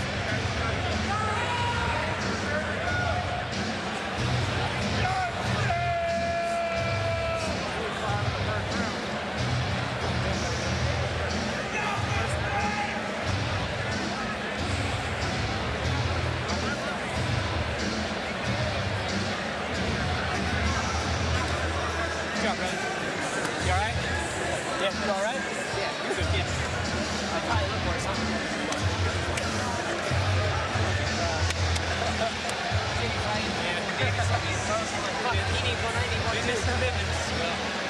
Gutsy performances from both Mike Hamill, turned 29 August 12th, and for the 31-year-old Bryce Logan. And it looks like the 3 judges' scores have been tabulated.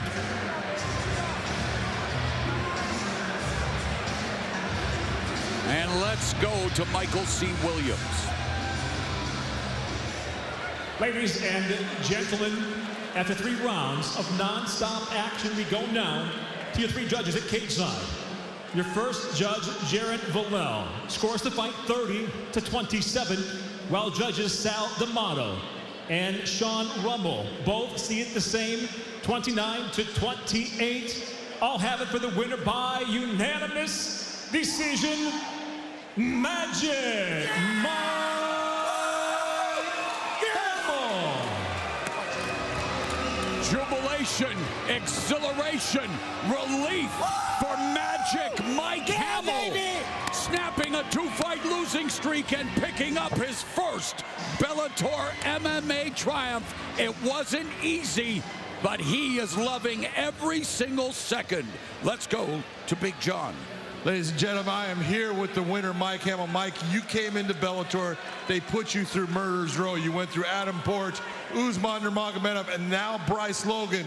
But this fight showed exactly what makes you who you are. Your pressure was incredible. Thank you. You know, this sport will beat you down. It'll break your heart. I've thought about quitting more than I'm proud to admit. But just on the other side of doubt and fear is greatness. And this is the start of a 10-fight win streak. I'm gonna fuck this division up. Well, I'll tell you what, that first round, you were really putting an incredible amount of pressure on Bryce. He was having a hard time figuring it out. You had great takedowns, I think 5 takedowns in the first round. He did hit you in the second round with a straight left. Did it hurt you or did it surprise you? No, it was bad footwork on my part. My coaches are always yelling at me to carry my feet when I'm punching. And you know, I get a little fatigued and I get over that lead foot like a wrestler. That was bad footwork, it didn't hurt. Well, I'll tell you what, that was an outstanding performance. Congratulations on your first win here in Bellator. Ladies and gentlemen, give it up for Magic Mike Hamill. Anything good is on the other side of hard. Mike Hamill will testify to that. A hard-fought victory. He improves to 8-5 overall. And now 1-2 here in Bellator MMA. Our final preliminary fight for Bellator 265 from the Sanford Pentagon is coming up after this. Boxing's most polarizing figure has silenced all his opponents. But his next test is his toughest. Fighter selected, Tyron Woodley. A combat sports legend with expert striking. Now, the fight critics said Jake Paul should never take Jake Paul is here. Who wants it more? Jake Paul versus Tyron Woodley, Sunday, August 29th, live on pay-per-view. The new Bellator MMA app is here. New look, new features, new fights. Watch live weigh-ins and prelims. Share your fight picks. Earn points and badges as you rank up to the heavyweight division. And stay up to date on events, rankings, and news. For all of the latest features, download the new Bellator MMA app. Available on the Apple Store and Google Play. Prepare for impact. Kongo K.O. Hard-hitting Czech Kongo is on the hunt for a title shot. There's the power! When he squares off against seismic striker Sergey Kharitonov. Oh, big shot! Who's got the goods in this quest for heavyweight supremacy? Brace for the impact. Bellator MMA live tonight on Showtime, where warriors rule. Coming up Sunday, August 29th, 8 Eastern, 5 Pacific, live on Showtime pay-per-view.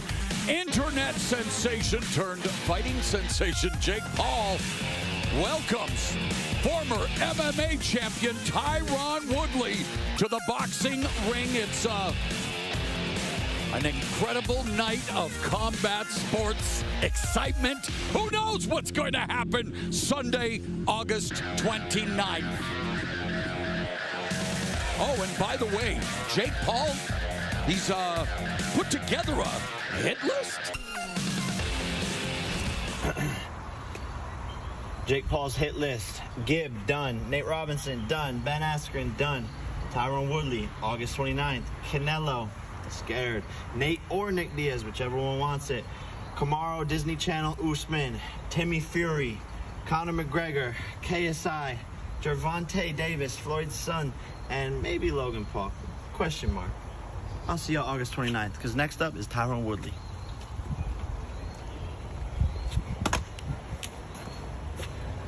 The problem child's put together quite the list. Why does he have a question mark next to the only guy that's his size and his brother?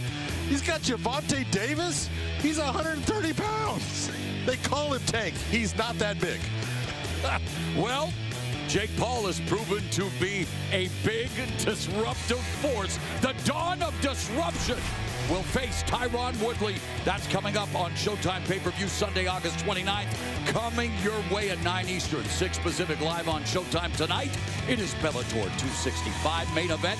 Number 3 ranked heavyweight Czech Kongo clashes with Sergey Kharitonov and Logan Storley.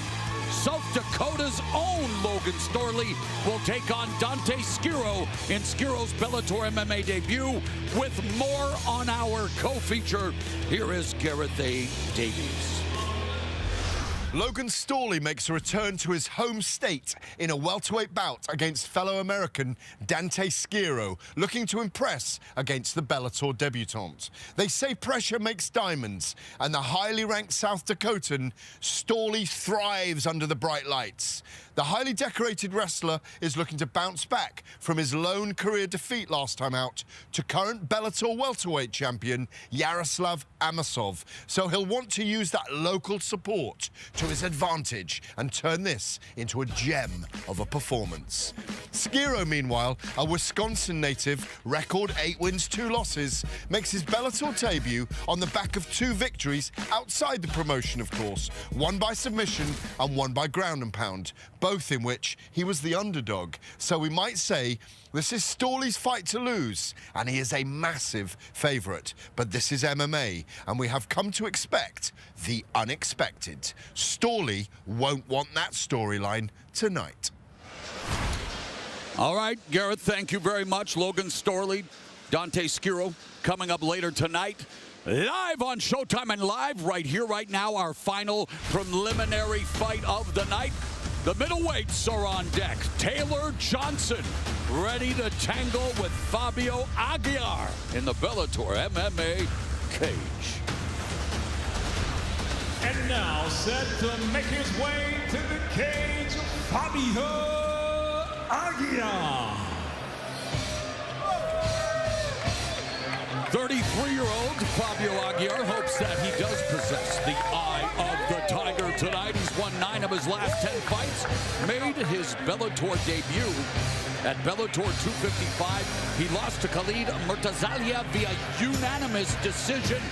And John, he said, and you know, you got to admire an honest guy. He says, I did everything wrong in preparation, but he's fixed that now because he's now a member of Team Pitbull Brothers. Well, he's got the full game. He's a BJJ black belt. He's got an outstanding stand-up game where he's got heavy power in his hands. He's got a beautiful low calf kick where he can destroy a guy's legs. So when you're looking at that, I didn't think he did that bad. There was times when he allowed Murtazalia to control the fight. That's what, in the end, got him in a position where he couldn't make it up. But this guy's got the full package. I know it's standard at most to maybe train twice a day. He was training 7 times a day before he hooked up with Team Pitbull Brothers. How do you do that? 7 times a day. I could say, hey, maybe 7 times a week for me is pushing it. 7 times a day, wow. Anyway, Fabio Aguiar hopes it's a new day for him here in his MMA career as he gets set to take on Taylor Johnson.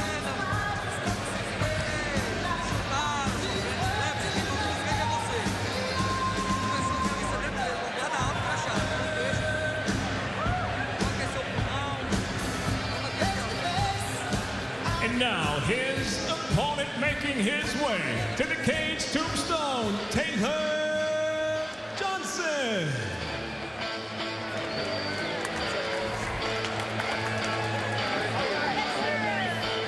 All smiles, Taylor Tombstone Johnson, 2-1 in Bellator, both wins via submission. The 30-year-old went to Southern Oregon University, where he was an NAIA National Wrestling Champion at 197 pounds in 2015. And you won't be surprised, John, to find out that his biggest strength is wrestling. And no, Tombstone doesn't want to be your huckleberry. Did I pronounce it correctly? You did. It's a huckleberry, not a huckleberry. Nice job. Look, Tombstone is the real deal. This guy is a wrestler, but he learned his leg lock game from a guy that you know well named Dean Lister. This guy is dangerous when you get into a scramble situation. He proved that against Ed Ruth, a 3-time NC2A champion from Penn State, who tapped out to his leg lock. Dean Lister, Ricardo Arona, the rematch of that incredible ADCC matchup, went down in Pride Fighting Championships. That's all I'll say about that as we actually go to some highlights. This is against Ed Ruth. Taylor Johnson has got a very good knowledge of the leg lock game. You see him switching up. He goes to the heel hook, and once those legs are in place, your knee is going to blow up. Taylor Johnson understands positioning. He's got great base when he takes the back. This guy is good everywhere. He's physically strong. He's mentally tough. He's got good stand-up. He's got a good wrestling game. Taylor Johnson is just fun to watch. All 7 wins via knockout or submission. 6 of 7 of his victories have come in the first round. He has a knockout win in just 8 seconds, another in 36, and his Bellator debut over Ed Ruth was just 59 seconds. Speaking of numbers, John. A lot of big numbers there from Aguiar with a 17-2 record compared to 7-2 for Taylor Johnson. But these guys match up very well. We're going to see who's going to take this one. A man who matches up very well with a microphone is Michael C. Williams. Here in Sioux Falls, South Dakota, we get set now to conclude tonight's prelims here at Bellator 265 as we go to 3 5-minute rounds in the middleweight division. Introducing the blue corner first. At 6 foot weighing in, 184.6 pounds. His professional record, 17 wins, 2 losses, hailing from Recife, Pernambuco, Brazil, presenting Fabio Aguiar. And across the cage, his adversary fighting on the red corner at 5 foot 11, weighing in 185.8 pounds as a professional.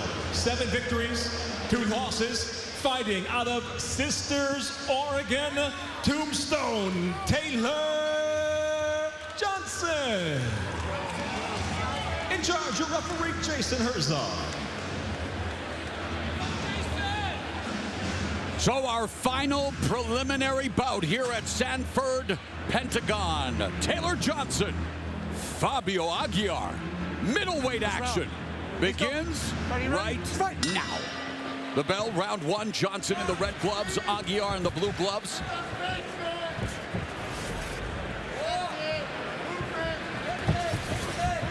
Johnson told us that his biggest advantages over Aguiar would be that he's faster, a better striker and grappler. He actually said, you know what, if the opportunity arises, for sure I'll go for my first knockout win in Bellator. 5 of his 7 wins have come via his striking.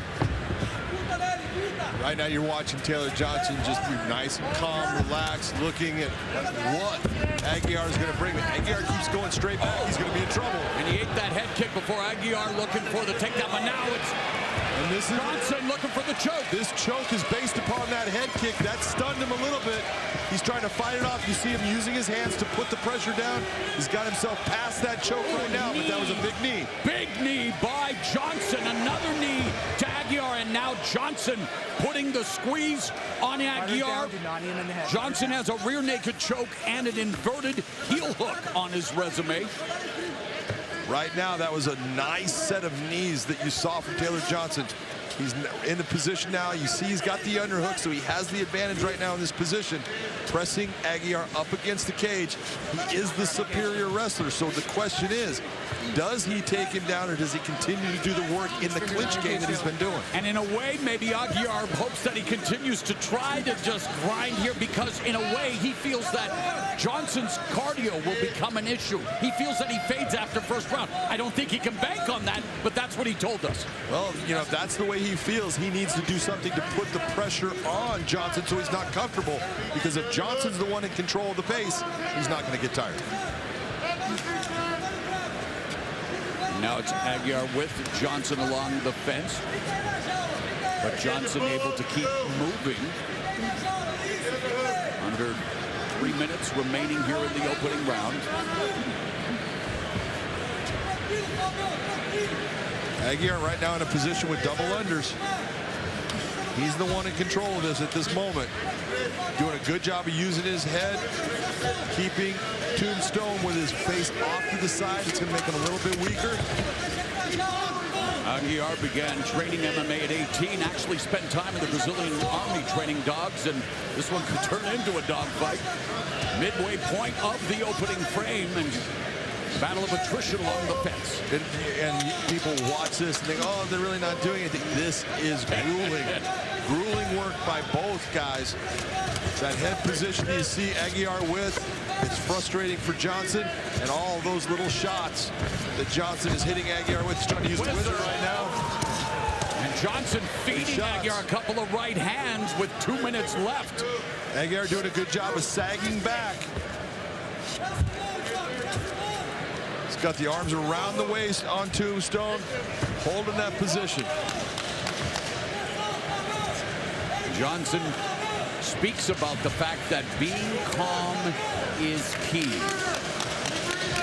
He seems to be calm under the pressure and fire that Aguiar's trying to eliminate, but good turnaround. Yeah, nice dig of the underhook by Taylor Johnson, switching that position. Being calm in a fight is everything. If you are not calm, you're burning energy at an excessive rate. That will get you tired, and that will get you in trouble. And now head kick blocked by Aguiar as Johnson resets. You can see what you were talking about earlier. Aguiar believing that Johnson's going to tire out. He's putting pressure on him in an attempt to make him uncomfortable and make that become something that happens. Final minute of the first round scramble, and now it's Johnson on Aguiar's back. Aguiar with more experience, 17-2 coming into this fight. He's 0-1 in the Bellator MMA cage. We mentioned the loss in his last outing, going to a decision in April. Going for the leg lock. Nice job by Aguiar to actually stuff that. Taylor did not get deep enough to make that happen. Now he's underneath him in a position where he's now got his hips not engaged with his opponent. This is not an easy thing to get out of. Nice job of moving himself. Now he's in half guard. He's going to have to work his way out. State known for fuel and energy, and a lot of it being burned out here in the first 5 minutes in this middleweight matchup between Taylor Johnson and Fabio Aguiar. They exchange kicks, and wow, what a wind-up at the bell by Johnson, and they exchange, well, some pleasantries after the hostility. That was a fastball that went just a little bit outside.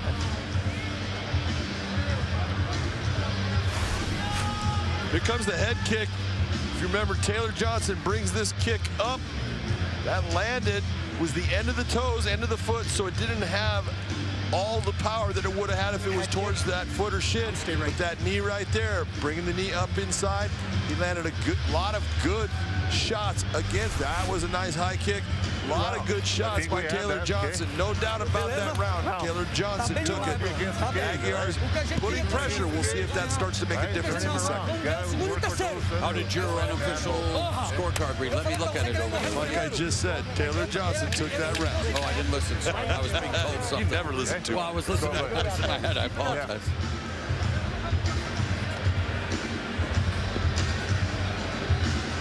I was moral tasking. Big job. Got it. Good. All right, round just two a reminder is upon us.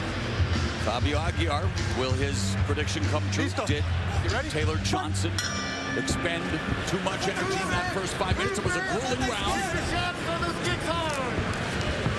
Aguiar coming back out with that same pressure, trying to push Taylor Johnson, make him work. He's got a game plan and he's sticking to it.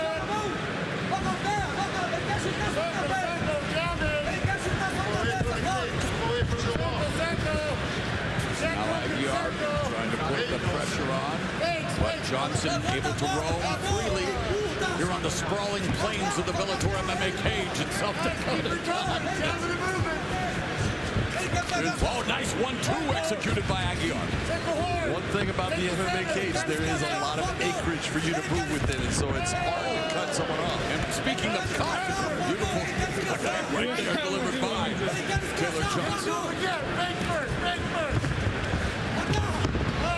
Taylor Johnson Johnson again bringing that kick up. Aguiar in on the hips. He's got those hands clasped together, so he's got this takedown. The real question is, what position can he put Taylor into where he can start to do damage?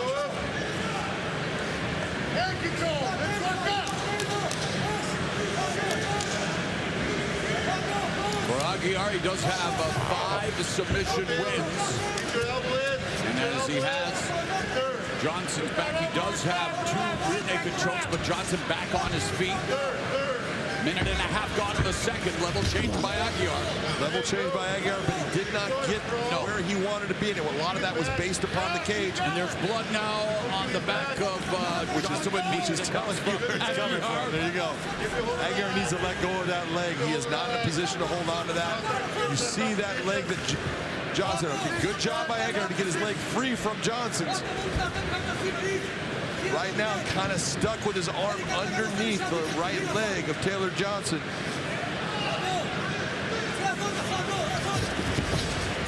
Nice job of Taylor Johnson. He's working to take the back here. And the blood isn't flowing out of his nose like Sioux Falls, but it is trickling out of the nose of Fabio Aguiar. Taylor Johnson kind of looking for a twister here. He's trying to set up that arm. See the buggy choke. We're going to see a twister into what's happening here. There's a whole lot of techniques going on here. But right now, that cage and where the positioning of Aguiar's headed is not going to work out for him right now. You see him trying to control that arm.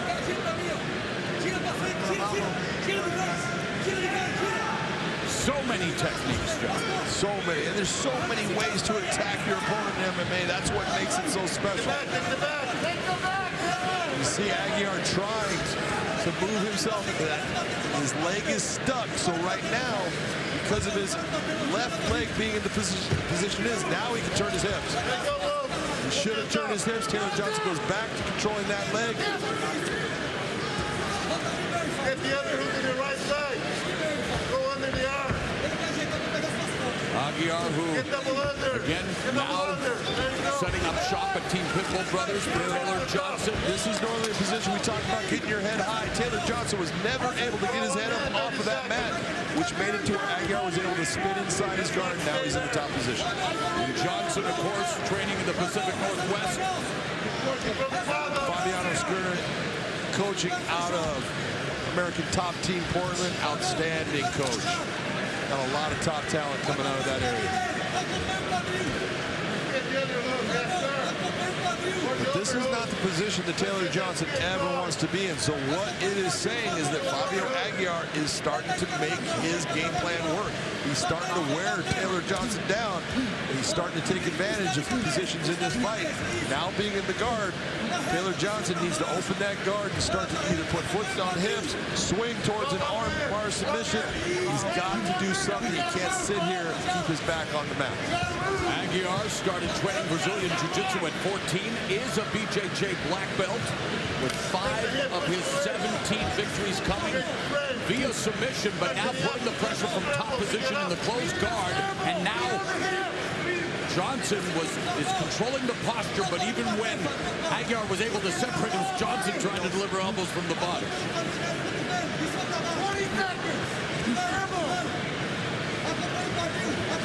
Well, conditioning will be tested as we head to the third and final round. 10 seconds left here in the second. Fabio Aguiar from the guard of Taylor Johnson.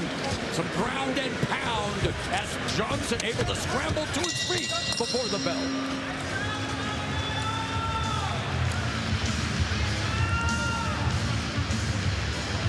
Okay, I'm going to listen to you now. I'm going to listen this time, John.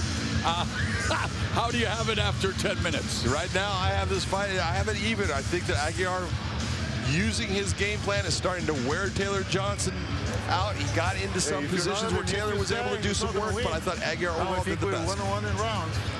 Okay, you gotta manage to win this one. So you're gonna strike and keep the fight on your feet. But now you're walking through the fence. You can't have your back on the fence. Okay, you gotta get the center.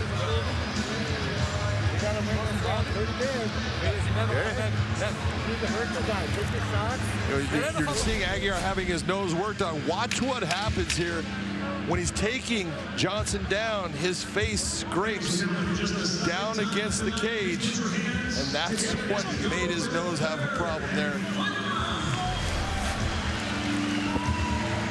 Just look at it real quick. You're fine.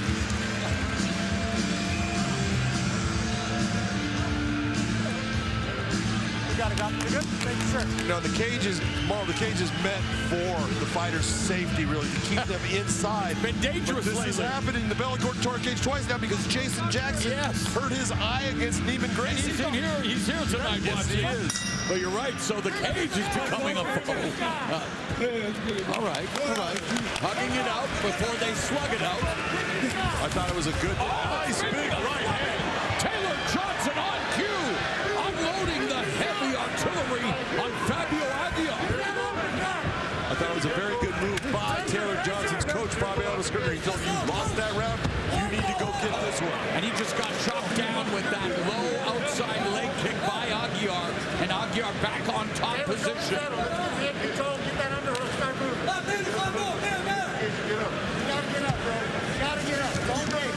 Right now, when you're slippery and everything, you just need to be careful of his neck here. But this is the time he's got to get up off of the ground. Do not wait. Don't let time slip by. Nice job by Taylor Johnson getting back to his feet. Goes for the wizard. Now he's in the top position. That was a beautiful reversal of positions.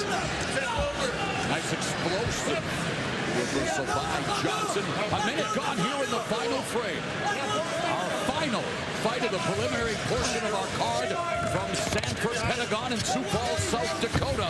Bellator 265 coming up at 9 Eastern, 6 Pacific, live on Showtime. A quartet of confrontations culminating with a heavyweight tilt between Czech Kongo and Sergey Kharitonov as Johnson works his way. He's got the back. He's trying to kick that leg out. Aguiar doing a nice job getting himself back to his feet. Taylor Johnson shooting in for that single, but he does not want to sit here in this position. He needs to swing his head out to the side, start getting himself back up. Aguiar landed nothing of any kind of power, any kind of significance with the elbows there and the punches. But Taylor Johnson being underneath him, just sitting there, is telling you he is tired. We talk about the experience on display in our main event later tonight between Kongo and Kharitonov. Of course, our current middleweight champion, none other than Gegard Mousasi, successfully defending the title against John Salter 1 week ago.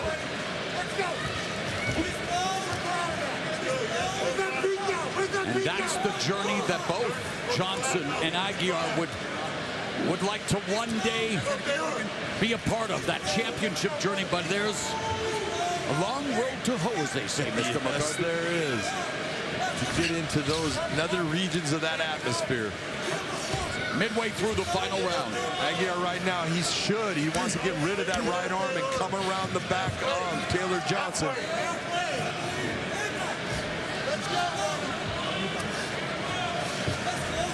Taylor should at least do something as far as getting himself back to his feet, sit out. He needs to move. He cannot stay here. His coach, as you mentioned, Fabiano Scrivener, there was a sense of urgency. And yet, Fabio Aguiar putting all of his weight, which, look, he's carrying that weight, and that just exhausts you. There's a lot of pressure there. Everyone looks and goes, oh, it's no big deal. Really put a guy that's 200 plus pounds on top of you, putting a lot of pressure with his hips. You'll see it's not easy to breathe. It's not a comfortable position. Now, the impetus obviously is on Johnson to try to improve his fortunes. What about for Fabio Aguiar? Well, right now, Fabio Aguiar is trying to keep his feet back and his legs back so Johnson can't make this single leg that he's trying to get in on work. The cage has worked against him a little bit, but again, he needs to come around the side just like you're seeing right now to get the back. And that's exactly what he does, is they're back up on their feet. As it looked like Jason Herzog, one of the best referees on the circuit today, was looking to be standing them up, but Johnson said, don't worry, I got this, ref. But does he got this? Because Fabio Aguiar putting all kinds of suffocating pressure on Johnson here in the final round. In the final minute now, John. You're absolutely right. It has been the pressure of Fabio Aguiar that has been the difference now in the last couple rounds. Nice roll, gravity roll through for Johnson. And again, look at Aguiar come out in the top position. I gotta say, during these prelims tonight, we've seen some interesting techniques that are obviously a part of the sport, but we rarely get to witness, and I think here in the prelims, it's when you have to showcase the hunger, when you have to showcase the willingness to take chances and try to catch the eye of the promoter. Absolutely. What you're doing is you're in that preliminary rule, but you want to be on the main card. Yes. You want to get to that position where you're the guy that's on that poster. Unfortunately, Taylor Johnson's been unable to really get into a dominant position in this round against Fabio Aguiar. Yeah, he had a couple moments there. I love the Grammy roll he did try to get through, but he's ended up in the same position, and he's accepted it. That hasn't been good.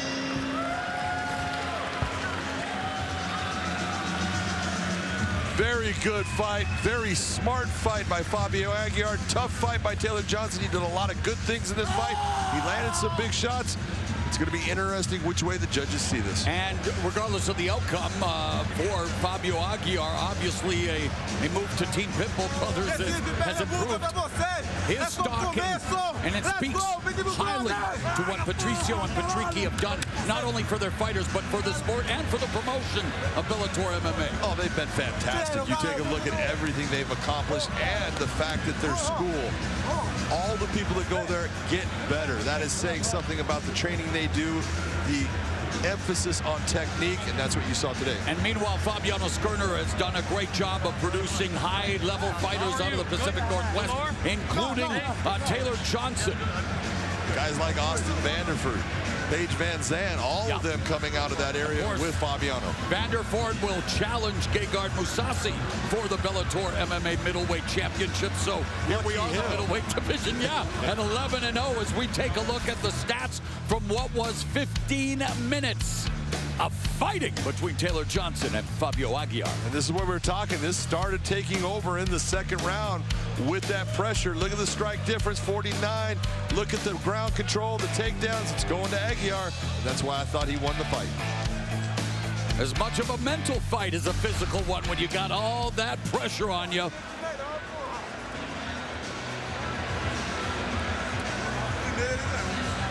So we await the official decision. Will Taylor Johnson improve to 8-2 and 3-1 in Bellator, or will Fabio Aguiar make it 18-2 overall and pick up his first victory here in Bellator?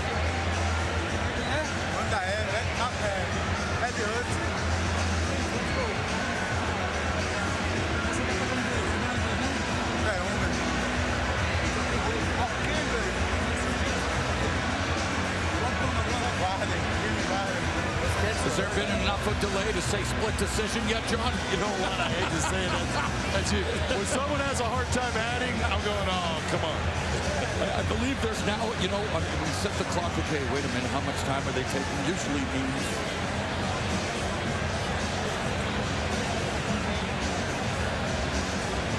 What does it usually mean? Well, we're about to find out what it means in this instance as we are ready with the official decision. Here is Michael C. Williams. Ladies and gentlemen, having gone the distance, we'll go to your three judges at cage side. Your first judge, Michael Bell, scores the fight 29-28. He sees the fight for Aguiar. Your second judge, Sean Rummel, scores the fight 29-28. He sees the fight for Johnson.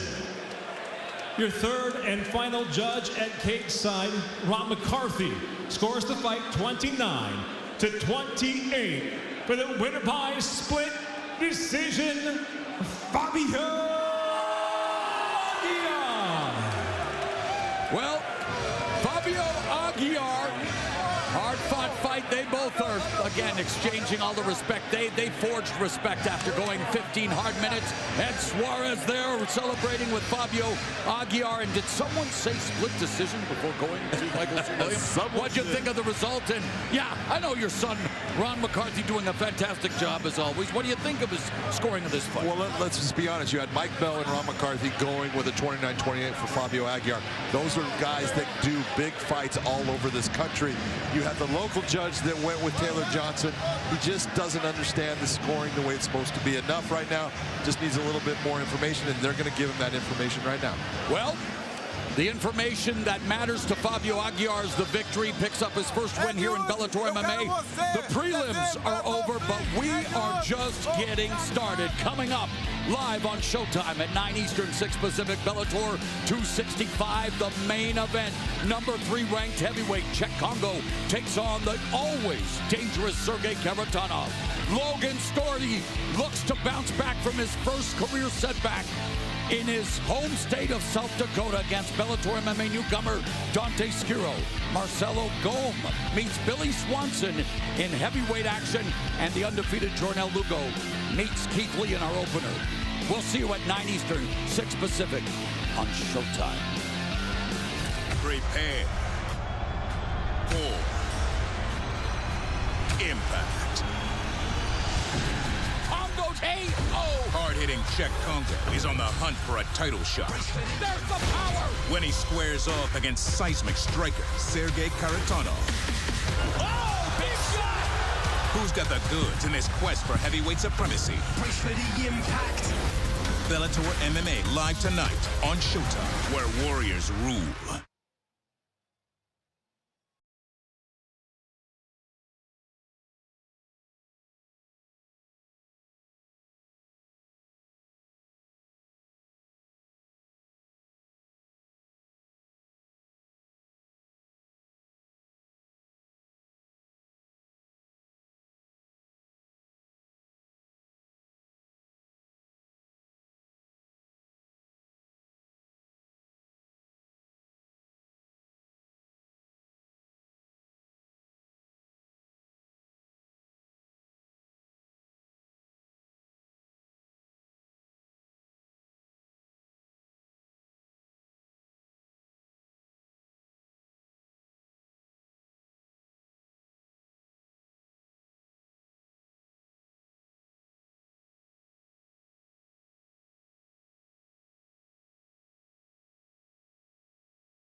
The new Bellator MMA app is here.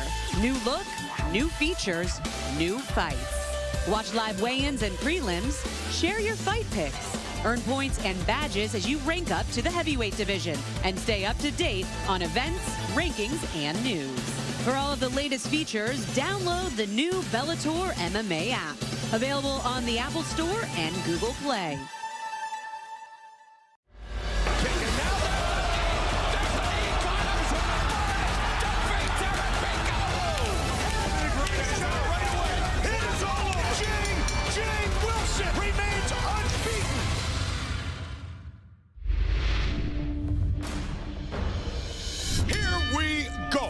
Tonight's Fight Clock presented by Geico.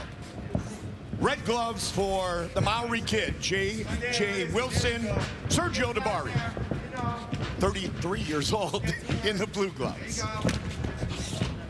Southpaw again. Oh! Big right shot right away. It is all over, just like that. Watch this straight right. Well, looped over, boom, right on the jawline. You see Dabari, he's stunned. Boom, there it comes. There, he is out, unconscious. Coming up next, after the main event. Oh, my that goodness. hurt me. Wow, you that can hear right it. there, man, that hurts. And the damage it's doing. Oh, beautiful. That short knee hit him once he was out, standing up, went down, out. He took a couple extra blows only because of the quickness of what occurred. What an unbelievable finish by Adam Bourne. Boom! Look at that knee. As soon as it connected, he was out. Switches, boom! Right behind the ear. Beautiful knockout by Adam Borsch. What an explosion. Bell and round number 2, and immediately Wilson with a spinning back fist, battling Carvalho, and Wilson is all over Carvalho. The Maori Kid is in deep trouble. He is still rocked here. He's trying to grab hold. That is smart on his part, but he needs to get his head out of that position.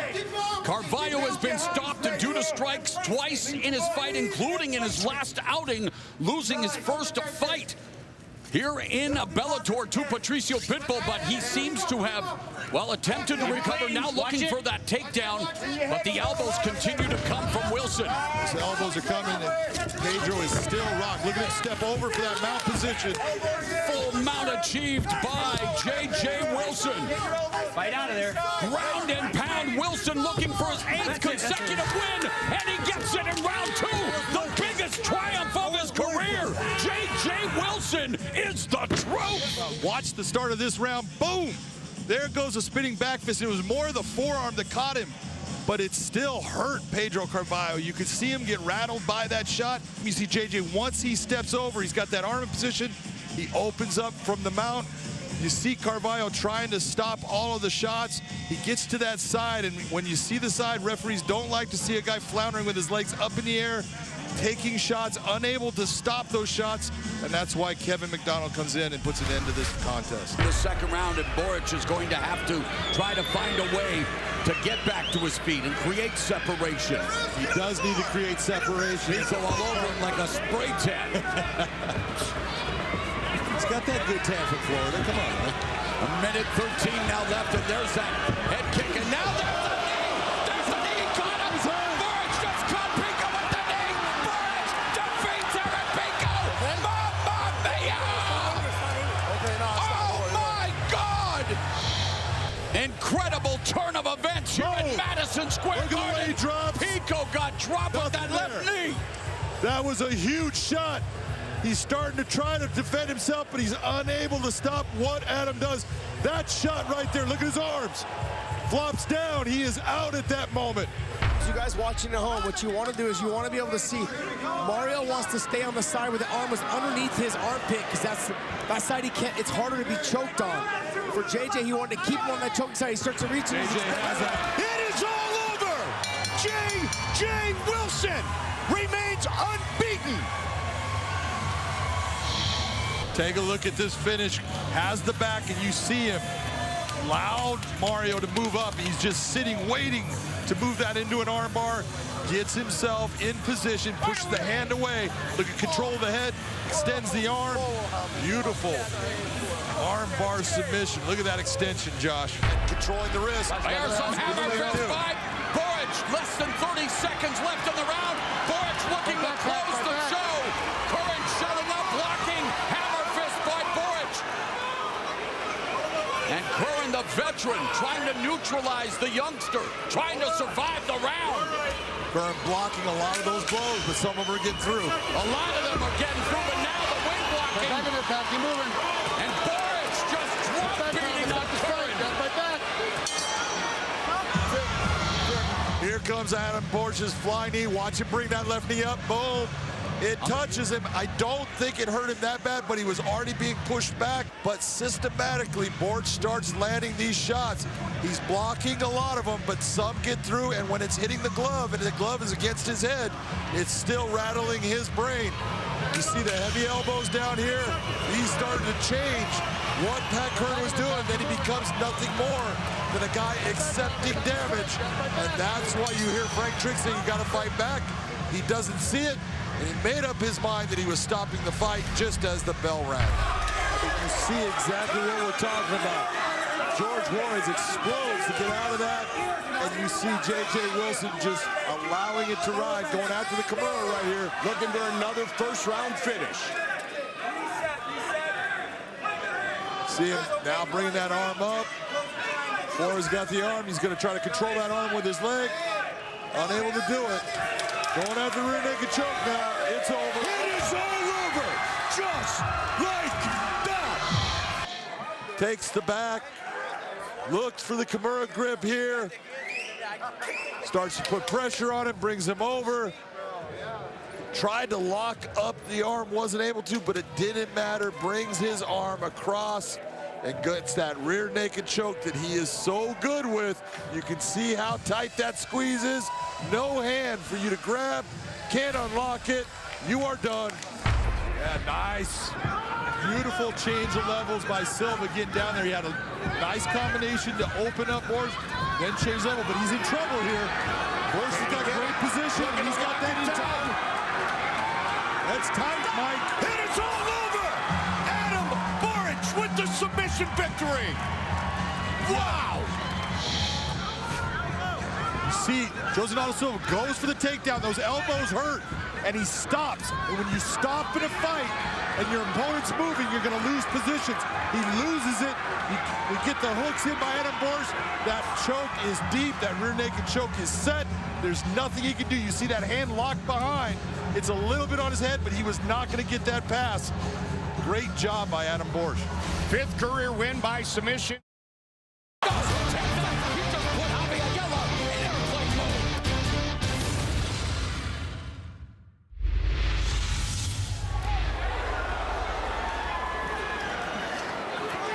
Kongo staying tight and throwing. Let's go.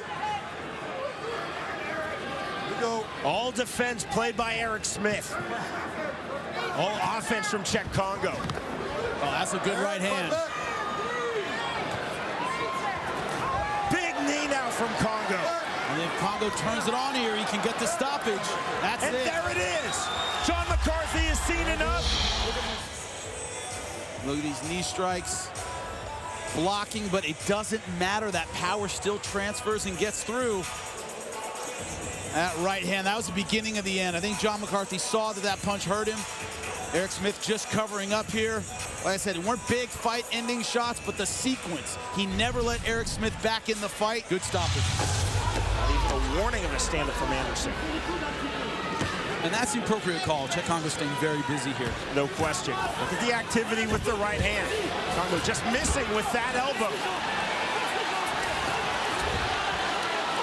Now for the rear naked choke is Czech Kongo. And he's under the neck. This might be over. It is. And there's the tap.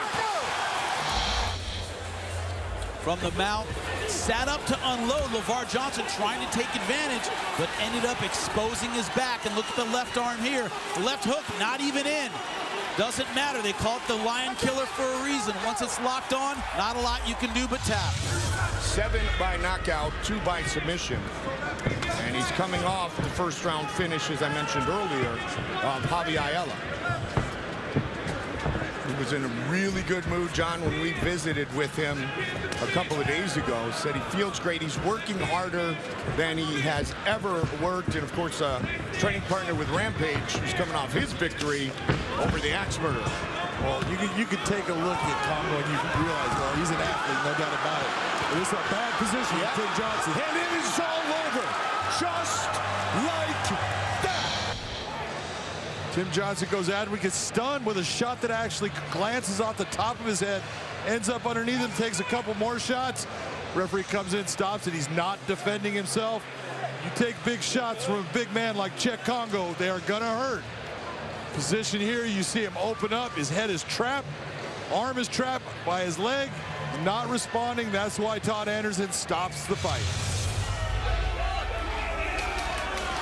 So many knees landing now here in round number 2 from Czech Kongo. They're starting to wear Godbeer down. That one hurt him. Godbeer in all sorts of trouble now. Shooting for this single leg in desperation.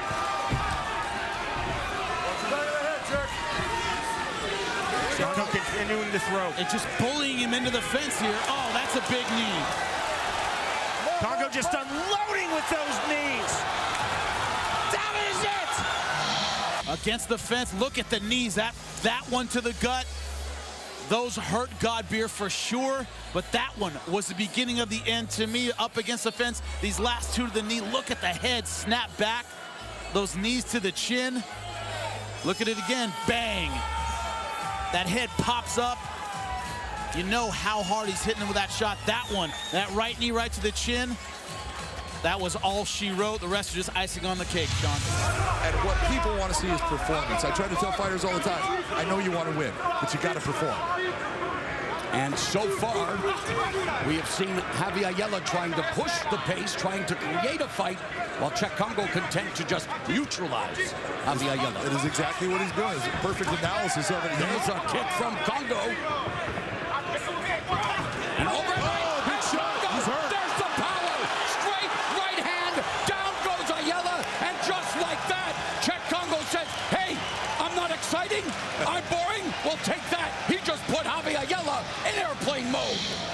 Watch this. Javi comes in. Look at the right hand loading up. Boom! Wow. Straight in. That jars your senses, puts him on his back, straight down. There's no response. Kongo comes down to try to finish him. Josh Rosenthal sees enough, stops the fight. Look at that right hand. And you see, it's that traumatic shock that you see out of Javi Ayala. Watch his ears. Well, listen, hey, watch his ears. Boom. You see that little jiggle? That's what does it. He hit him on the ear, and his ears were burning because he was hearing me talk about the fact that he wasn't the most exciting heavyweight in Bellator. Well, wait a minute. He is a scintillating performer tonight. The new Bellator MMA app is here. New look, new features, new fights. Watch live weigh-ins and prelims. Share your fight picks. Earn points and badges as you rank up to the heavyweight division. And stay up to date on events, rankings, and news. For all of the latest features, download the new Bellator MMA app. Available on the Apple Store and Google Play.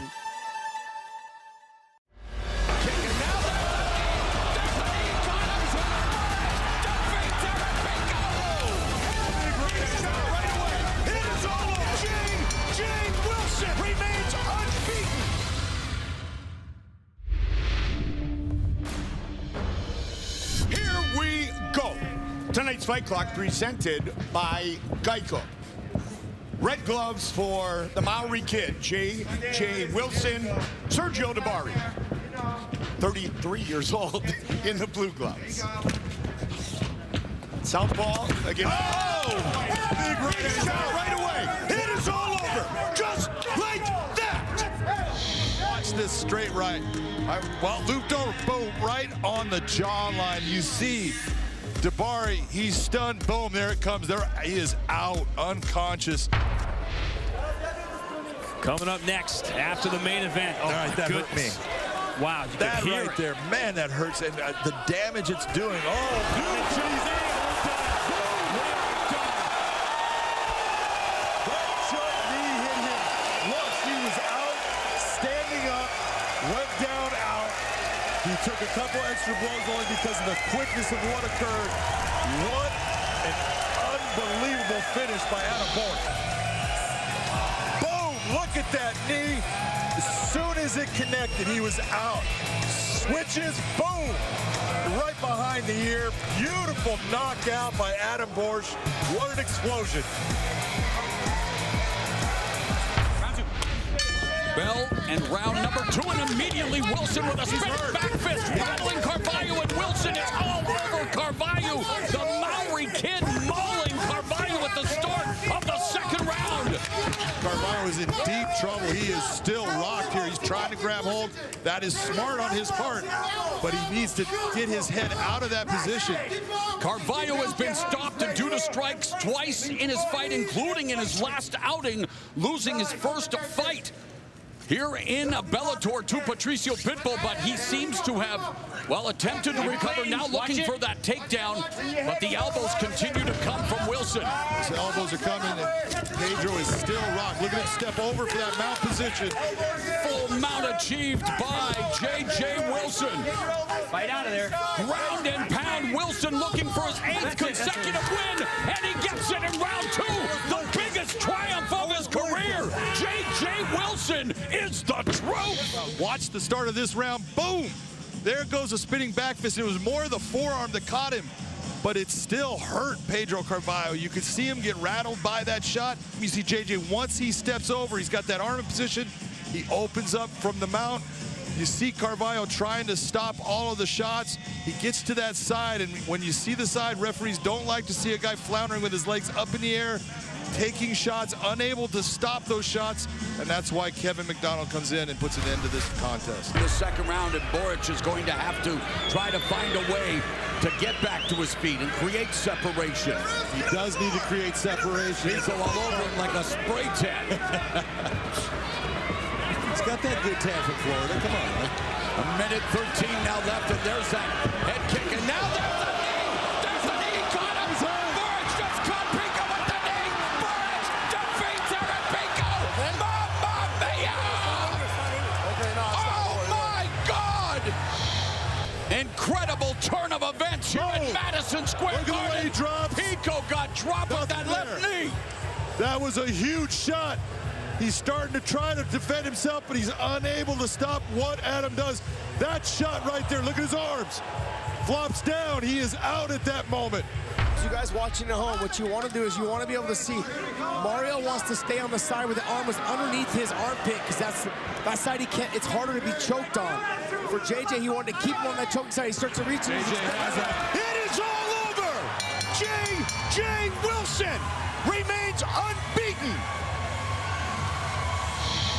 Take a look at this finish. Has the back, and you see him. Allowed Mario to move up. He's just sitting, waiting to move that into an arm bar. Gets himself in position, pushes the hand away. Look at control of the head, extends the arm. Beautiful. Arm bar submission. Look at that extension, Josh. And controlling the wrist. There's some hammer fist fight. Boric, less than 30 seconds left in the round. Boric looking to close the show. Curran shutting up, blocking. Hammer fist by Boric. And Curran, the veteran, trying to neutralize the youngster, trying to survive the round. Curran blocking a lot of those blows, but some of them are getting through. A lot of them are getting through, but now the wing blocking. And Boric just drop beating up Curran. Here comes Adam Borch's flying knee. Watch him bring that left knee up. Boom. It touches him. I don't think it hurt him that bad, but he was already being pushed back. But systematically, Borch starts landing these shots. He's blocking a lot of them, but some get through, and when it's hitting the glove, and the glove is against his head, it's still rattling his brain. You see the heavy elbows down here? He's starting to change what Pat Curran was doing. Then he becomes nothing more than a guy accepting damage. And that's why you hear Frank Trick saying you got to fight back. He doesn't see it, and he made up his mind that he was stopping the fight just as the bell rang. I mean, you see exactly what we're talking about. George Warnes explodes to get out of that, and you see J.J. Wilson just allowing it to ride, going after the Kimura right here. Looking for another first-round finish. See him now bringing that arm up. Warnes got the arm. He's going to try to control that arm with his leg. Unable to do it. Going after the rear naked choke now. It's over. It is all over, just like that. Takes the back. Looks for the Kimura grip here. Starts to put pressure on him, brings him over. Tried to lock up the arm, wasn't able to, but it didn't matter. Brings his arm across and gets that rear naked choke that he is so good with. You can see how tight that squeeze is. No hand for you to grab. Can't unlock it. You are done. Yeah, nice. Beautiful change of levels by Silva getting down there. He had a nice combination to open up Borch, then change level, but he's in trouble here. Borch has got great position, and he's got that in time. That's tight, Mike. And it's all over! Adam Boric with the submission victory! Wow! You see, Jose Donald Silva goes for the takedown. Those elbows hurt, and he stops. And when you stop in a fight, and your opponent's moving, you're going to lose positions. He loses it. We get the hooks in by Adam Borch. That choke is deep. That rear naked choke is set. There's nothing he can do. You see that hand locked behind. It's a little bit on his head, but he was not going to get that pass. Great job by Adam Borch. 5th career win by submission.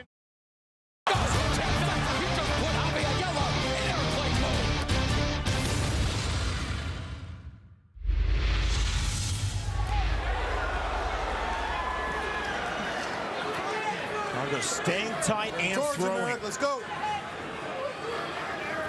Here we go. All defense played by Eric Smith. All offense from Czech Kongo. Oh, that's a good right hand. Big knee now from Kongo. And if Kongo turns it on here, he can get the stoppage. That's and it. There it is. John McCarthy has seen enough. Look at these knee strikes. Blocking, but it doesn't matter. That power still transfers and gets through. That right hand, that was the beginning of the end. I think John McCarthy saw that that punch hurt him. Eric Smith just covering up here. Like I said, it weren't big fight-ending shots, but the sequence. He never let Eric Smith back in the fight. Good stoppage. Not even a warning of a stand-up from Anderson. And that's the appropriate call. Czech Kongo staying very busy here. No question. Look at the activity with the right hand. Kongo just missing with that elbow. Now for the rear naked choke is Czech Kongo. He's under the neck. This might be over. It is. And there's the tap. From the mount, sat up to unload. LeVar Johnson trying to take advantage, but ended up exposing his back. And look at the left arm here. The left hook not even in. Doesn't matter. They call it the lion killer for a reason. Once it's locked on, not a lot you can do but tap.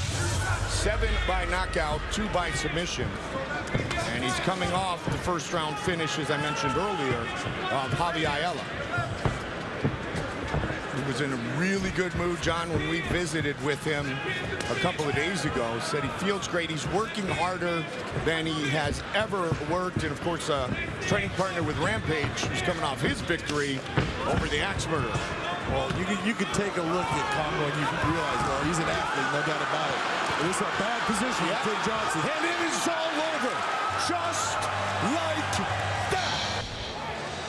Tim Johnson goes at him. We get stunned with a shot that actually glances off the top of his head, ends up underneath him, takes a couple more shots.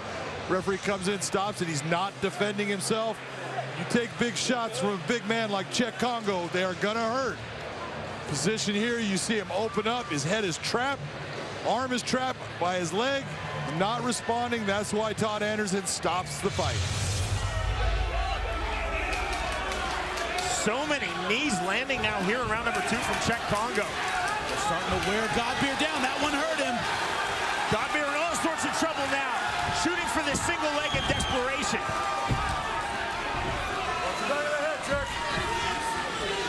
Kongo continuing to throw. And just bullying him into the fence here. Oh, that's a big knee. Kongo just unloading with those knees. That is it! Against the fence, look at the knees. That one to the gut. Those hurt Godbeer for sure, but that one was the beginning of the end to me. Up against the fence, these last 2 to the knee. Look at the head snap back. Those knees to the chin. Look at it again, bang. That head pops up. You know how hard he's hitting him with that shot. That one, that right knee right to the chin. That was all she wrote. The rest are just icing on the cake, Sean. And what people want to see is performance. I try to tell fighters all the time, I know you want to win, but you got to perform. And so far, we have seen Javi Ayala trying to push the pace, trying to create a fight, while Czech Kongo content to just neutralize Javi Ayala. It is exactly what he's doing. It's a perfect analysis of it. There's a kick from Kongo. And over. Oh, big shot. He's hurt. There's the power. Straight right hand. Down goes Ayala. And just like that, Czech Kongo says, hey, I'm not exciting. I'm boring. Well, take that. He just put Javi Ayala in airplane mode. Watch